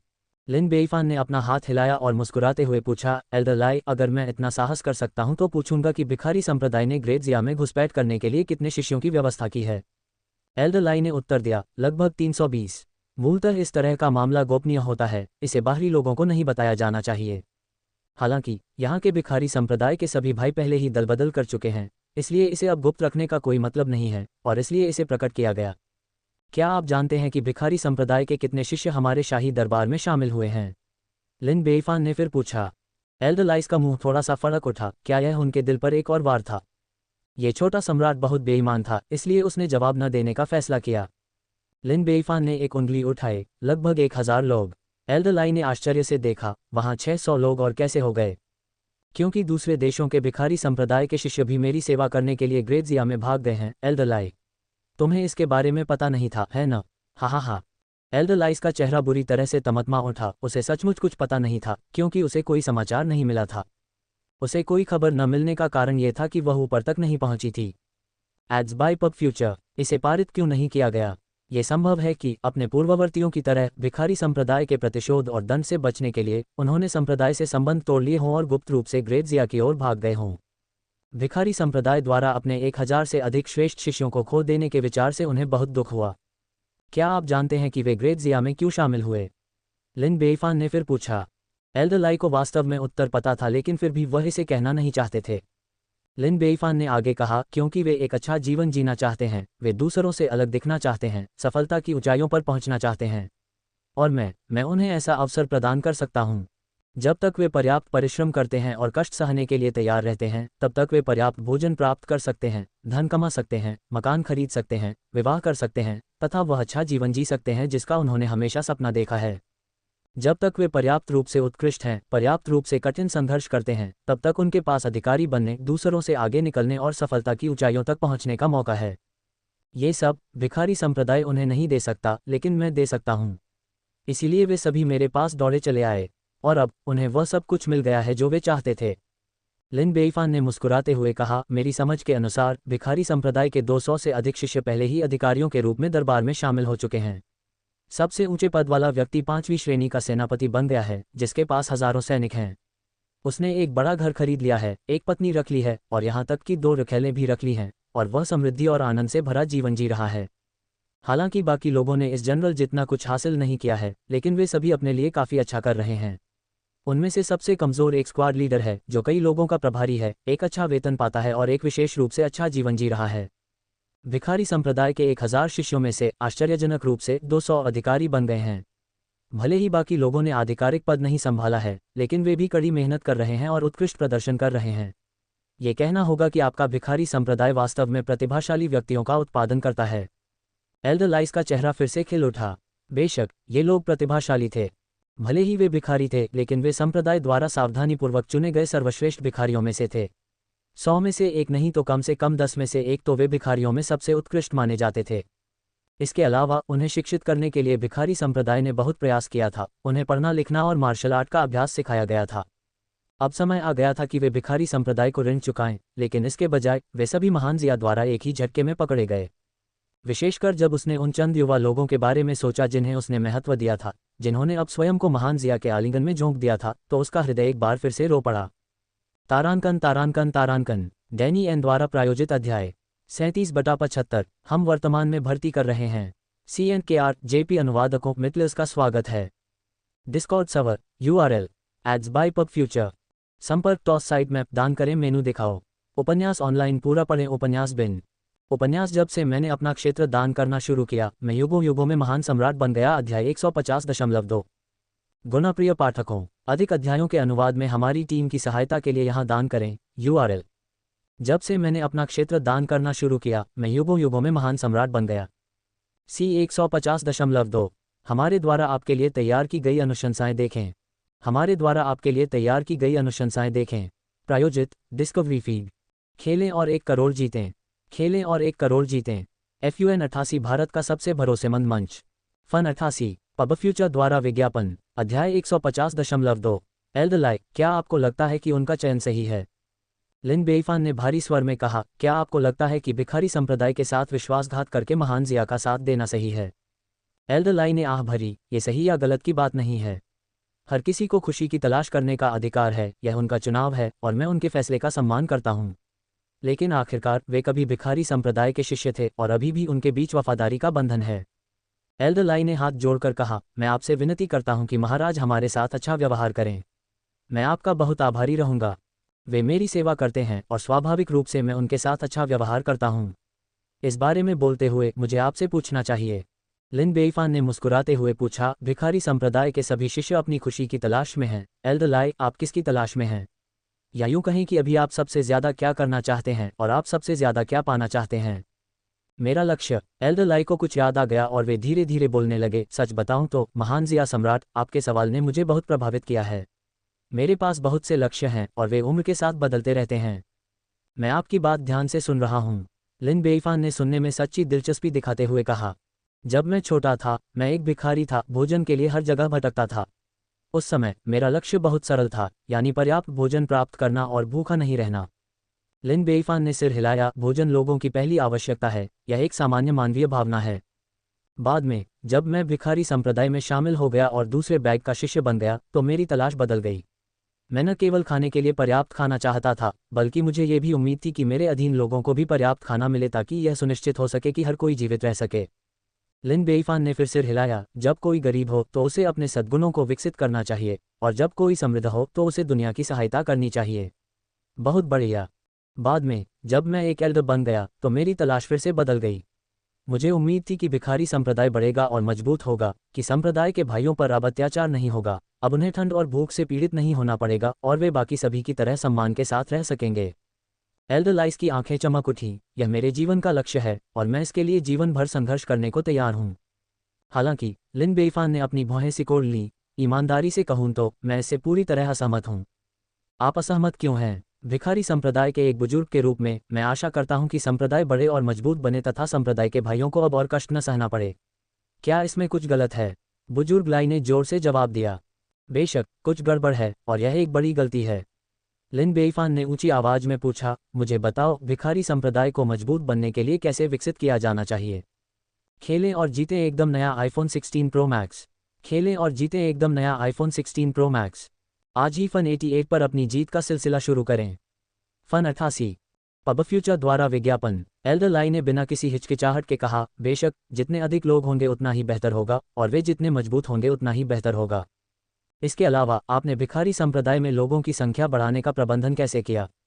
बेशक अधिक उत्कृष्ट भिखारियों को भिखारी संप्रदाय में शामिल होने के लिए आकर्षित करके। किस प्रकार का व्यक्ति भिखारी बनेगा? बेशक जिनके पास घर नहीं है, पैसे नहीं हैं और नौकरी नहीं है, वे ही भिखारी बनेंगे और जीविका के लिए भीख मांगेंगे। फिर समस्या खड़ी होती है। अगर आपका भिखारी संप्रदाय बढ़ना और मजबूत बनना चाहता है तो आप केवल भिखारियों को ही आकर्षित कर सकते हैं। लेकिन भिखारी सभी ऐसे लोगों से आते हैं जिनके पास घर नहीं है, जिनके पास पैसे नहीं हैं और जिनके पास नौकरी नहीं है। इसलिए एल्डर लाई। लिन बेईफान की आवाज़ तीखी हो गई। क्या आप चाहते हैं कि भिखारियों की संख्या बढ़े? क्या यही है? क्या आप चाहते हैं कि लगातार युद्ध और अराजकता हो, लोग जीविका चलाने में असमर्थ हो जाएं, जिससे वे भिखारी बनने पर मजबूर हो जाएं? क्या यही है? बुजुर्ग लाई सदमे से पीला पड़ गया। महान जिया सम्राट, मेरी निंदा मत करो। मेरा यह मतलब नहीं था। लेकिन आपके शब्दों का निहितार्थ बिल्कुल यही है। शांति के समय में कौन स्वेच्छा से भिखारी बनना चाहेगा? ये ज़्यादा कुछ नहीं कहना, लिन बेईफान ने ठंडे स्वर में कहा। तो आपकी खोज आम लोगों की इच्छाओं के विपरीत है। दुनिया जितनी अधिक अराजक होगी, आपका भिखारी संप्रदाय उतना ही अधिक विकसित और फल फूल सकता है। अराजकता के बिना कोई भी स्वेच्छा से भिखारी नहीं बनेगा और आपके भिखारी संप्रदाय में शामिल नहीं होगा। एल्डर लाई चुप हो गए। हालांकि वह इसे स्वीकार करने में अनिच्छुक था, लेकिन उसे लगा कि लिन बेईफान सही था। दुनिया जितनी अधिक अराजक होती गई, उतना ही अधिक उनका भिखारी संप्रदाय फलने फूलने लगा। अराजकता के बिना कौन भिखारी बनना पसंद करेगा? उसके दिल में उलझन छाने लगी। क्या ये हो सकता है कि मेरी कोशिश गलत है? भिखारी संप्रदाय के एक बुजुर्ग के रूप में क्या मुझे यह आशा नहीं करनी चाहिए कि संप्रदाय समृद्ध होगा और बेहतर से बेहतर होता जाएगा? लेकिन भिखारी संप्रदाय जितना बेहतर विकसित होगा, दुनिया उतनी ही अधिक अराजक होगी। एल्डर लाई, क्या आप जानते हैं कि मेरा लक्ष्य क्या है? लिन बेईफान ने पूछा। Why wait, win 1 crore today. Why wait, win 1 crore today. FUN 88 India's most trusted platform. FUN 88 PubFuture द्वारा विज्ञापन। महान जिया सम्राट, आप क्या चाहते हैं? एल्डर लाई ने पूछा। मेरा लक्ष्य भिखारी संप्रदाय को मिटाना है, लिन बेईफान ने ऊंची आवाज में घोषणा की। तुम? एल्डर लाई ने क्रोध से बड़ी बड़ी आंखों से देखा। जब दुनिया में कोई भिखारी संप्रदाय नहीं होगा तो शांति होगी। जब दुनिया में एक भी भिखारी नहीं होगा तो आम लोग सभी अच्छे कपड़े और अच्छी तरह से खाएंगे। मुझे बताओ, इस तरह की खोज में क्या गलत है? लिन बेईफान के शब्द दृढ़ विश्वास के साथ गिर गए। आप सही कह रहे हैं, लेकिन इसे हासिल करना असंभव है। एल्डर लाई ने अपना सिर हिलाया और एक व्यंग्यात्मक मुस्कान दी। क्योंकि यहाँ बहुत सारे गरीब लोग हैं। किसी देश में यदि 10 व्यक्ति हैं तो उनमें से कम 6 लोग गरीब हैं। भिखारियों का स्रोत इन गरीब लोगों से आता है। भिक्षावृत्ति को समाप्त करने के लिए इन नागरिकों को गरीबी से बाहर निकालना आवश्यक है। लेकिन दुनिया की 60% आबादी को गरीबी से मुक्त कर अमीर बनाना कितना आसान हो सकता है? यहाँ तक कि देवताओं को भी यह असंभव लगेगा। कौन कहता है कि यह असंभव है? भिखारी संप्रदाय तो बस एक युग का विचलन है, जिसका जल्द या बाद में नाश होना तय है। लिन बेईफान भविष्य के युग से आता है, जहाँ भिखारी संप्रदाय का उल्लेख नहीं करना है, यहाँ तक कि भिखारी भी दुर्लभ हैं। इनमें से कुछ को ढूंढना काफ़ी चुनौतीपूर्ण है और ये कुछ लोग अक्सर ठग होते हैं। यद्यपि अभी भी बहुत से लोग कठिन जीवन जी रहे हैं, लेकिन निश्चित रूप से ऐसे बहुत कम लोग हैं जो भूखे सोते हैं। दूर के उदाहरणों का उल्लेख न करते हुए बस मेरी महान जिया को ही ले लीजिए। लिन बेईफान ने गर्व से कहा। क्या आप मेरे देश में कोई भिखारी ढूंढ सकते हैं? क्या आपका भिखारी संप्रदाय मेरे देश में विकसित हो सकता है? एल्डर लाई एक बार फिर चुप हो गए। ग्रेट जिया में हर कोई शांति और संतोष से रहता है और काम करता है। हर किसी को अच्छे कपड़े और अच्छा खाना मिलता है। कोई भी भिखारी बनने को तैयार नहीं है। भिखारियों के बिना भिखारी संप्रदाय पनप नहीं सकता। Intel gaming PC up to 65% off. Intel gaming PC up to 65% off. Intel PubFuture द्वारा विज्ञापन। ग्रेट जिया में भिखारी संप्रदाय के विकास के लिए उपजाऊ जमीन नहीं है। एल्डर लाई खुद को हैरान महसूस करने से नहीं रोक सके। क्या ऐसा हो सकता है कि दूसरे पक्ष की आकांक्षाएं सचमुच साकार हो सकें? इस समय लिन बेईफान ने ईमानदारी से कहा, इसलिए एल्डर लाई, क्या आप भिखारियों के बिना एक शांतिपूर्ण और समृद्ध दुनिया बनाने में हमारी मदद करने के लिए आने के लिए तैयार हैं? मुझे बुद्धिमान लोगों की सख्त जरूरत है। जब तक आप आते हैं, उच्च पद और उदार पुरस्कार आपके होंगे। असंभव। मैं भिखारी संप्रदाय का एक बुजुर्ग हूं और मैं अपने पूरे जीवन के लिए संप्रदाय के प्रति वफादार रहूंगा। इस पर आगे चर्चा करने की कोई ज़रूरत नहीं है। मैं कभी सहमत नहीं होऊंगा। बुजुर्ग लाई ने दृढ़ता से घोषणा की। यह अच्छी बात है कि आप भिखारी संप्रदाय के प्रति वफादार हैं, लेकिन क्या आप अपने अधीन रहने वाले भाइयों से भी यही उम्मीद करते हैं कि वे भी आपकी तरह ही वफादार रहें? क्या आप चाहते हैं कि वे भी भूख और ठंड में आपके साथ चलें, आपके साथ कष्ट सहें? यही कारण है कि एल्डर लाई हिचकिचाया। लिन बेईफान ने आगे कहा, आप अपनी संभावनाओं में देरी कर सकते हैं, लेकिन आप अपने भाइयों के भविष्य में देरी नहीं कर सकते। आप इतने स्वार्थी कैसे हो सकते हैं? एल्डर लाई अंततः दबाव का सामना नहीं कर सके। महान जिया सम्राट, देर हो रही है, मुझे कई मामलों में भाग लेना है, मुझे अपनी छुट्टी लेनी चाहिए। लिन बेईफान ने हल्की मुस्कान दी। मैं तुम्हें बाहर नहीं देखूंगा। एल्डर लाई को जाते हुए देखकर बायजू हैरान रह गया। महाराज, आपने भिखारी संप्रदाय के एल्डर लाई को जीतने की कोशिश क्यों की? वह गिरोह के प्रति बहुत वफादार है, ये निश्चित रूप से सफल नहीं होगा। लिन बेईफान ने मुस्कुराते हुए कहा, मुझे पता है कि यह संभव नहीं है, लेकिन मैं उसके माध्यम से एक रास्ता बनाना चाहता था। हम बाईजू ने हैरान होकर लिन बेईफान को देखा। भिखारी संप्रदाय में वास्तव में बहुत सारे प्रतिभाशाली लोग हैं। लिन बेईफान ने मुस्कुराते हुए कहा, भिखारी संप्रदाय के शिष्यों को बहुत से भिखारियों में से चुना जाता है, उन्हें सर्वश्रेष्ठ होने के लिए चुना जाता है। चाहे वह विद्वता, मार्शल आर्ट या अन्य पहलुओं के संदर्भ में हो, वे सभी कम से कम आम लोगों से बेहतर हैं। अगर कोई 3 या 4 बैग लेकर शिष्य बन जाए तो वह और भी ज्यादा उत्कृष्ट है। भले ही वे सर्वश्रेष्ठ न हों, लेकिन वे निश्चित रूप से असाधारण हैं। बस उन्हें एक अवसर दें और वे निश्चित रूप से महान ऊंचाइयों तक पहुंचेंगे। अन्य किसी बात का उल्लेख न करते हुए, उदाहरण के लिए ग्रेजिया के भिखारी संप्रदाय के शिष्यों को ही लें, उनमें से कई ने अपना नाम बना लिया है। हालांकि उनमें से कई की क्षमता सीमित है और वे उच्च आधिकारिक पदों पर नहीं रह सकते हैं या कोर्ट में नहीं चल सकते हैं, लेकिन वे मुझे जमीनी स्तर पर स्थिरता लाने और ऊपर से नीचे तक एकता हासिल करने में मदद कर सकते हैं। इसके अलावा चूंकि वे ग्रेजिया से लाभान्वित होते हैं, इसलिए वे अनिवार्य रूप से कोर्ट के प्रति और भी अधिक वफादार होंगे। मुझे ऐसे निष्ठावान और जमीनी स्तर पर काम करने वाले प्रतिभावान लोगों की बहुत ज़रूरत है। जितने ज़्यादा होंगे उतना अच्छा होगा, और केवल भिखारी संप्रदाय ही उन्हें प्रदान कर सकता है। इसलिए मैंने उन्हें चर्चा के लिए आमंत्रित किया ताकि उनके साथ कोई सफलता मिल सके। अब ये काफ़ी प्रभावी प्रतीत होता है। तारांकन तारांकन तारांकन डैनी एन द्वारा प्रायोजित अध्याय 38/75 हम वर्तमान में भर्ती कर रहे हैं। CNKR-JP अनुवादकों मिटलर्स का स्वागत है। डिस्कॉर्ड सर्वर URL पबफ्यूचर द्वारा विज्ञापन संपर्क टॉस साइट मैप दान करें। तारांकन तारांकन तारांकन सिची द्वारा प्रायोजित अध्याय 34/75 हम वर्तमान में भर्ती कर रहे हैं। CNKR-JP अनुवादकों मिटलर्स का स्वागत है। Discord server URL ads by PubFuture संपर्क टॉस साइट मैप दान करें।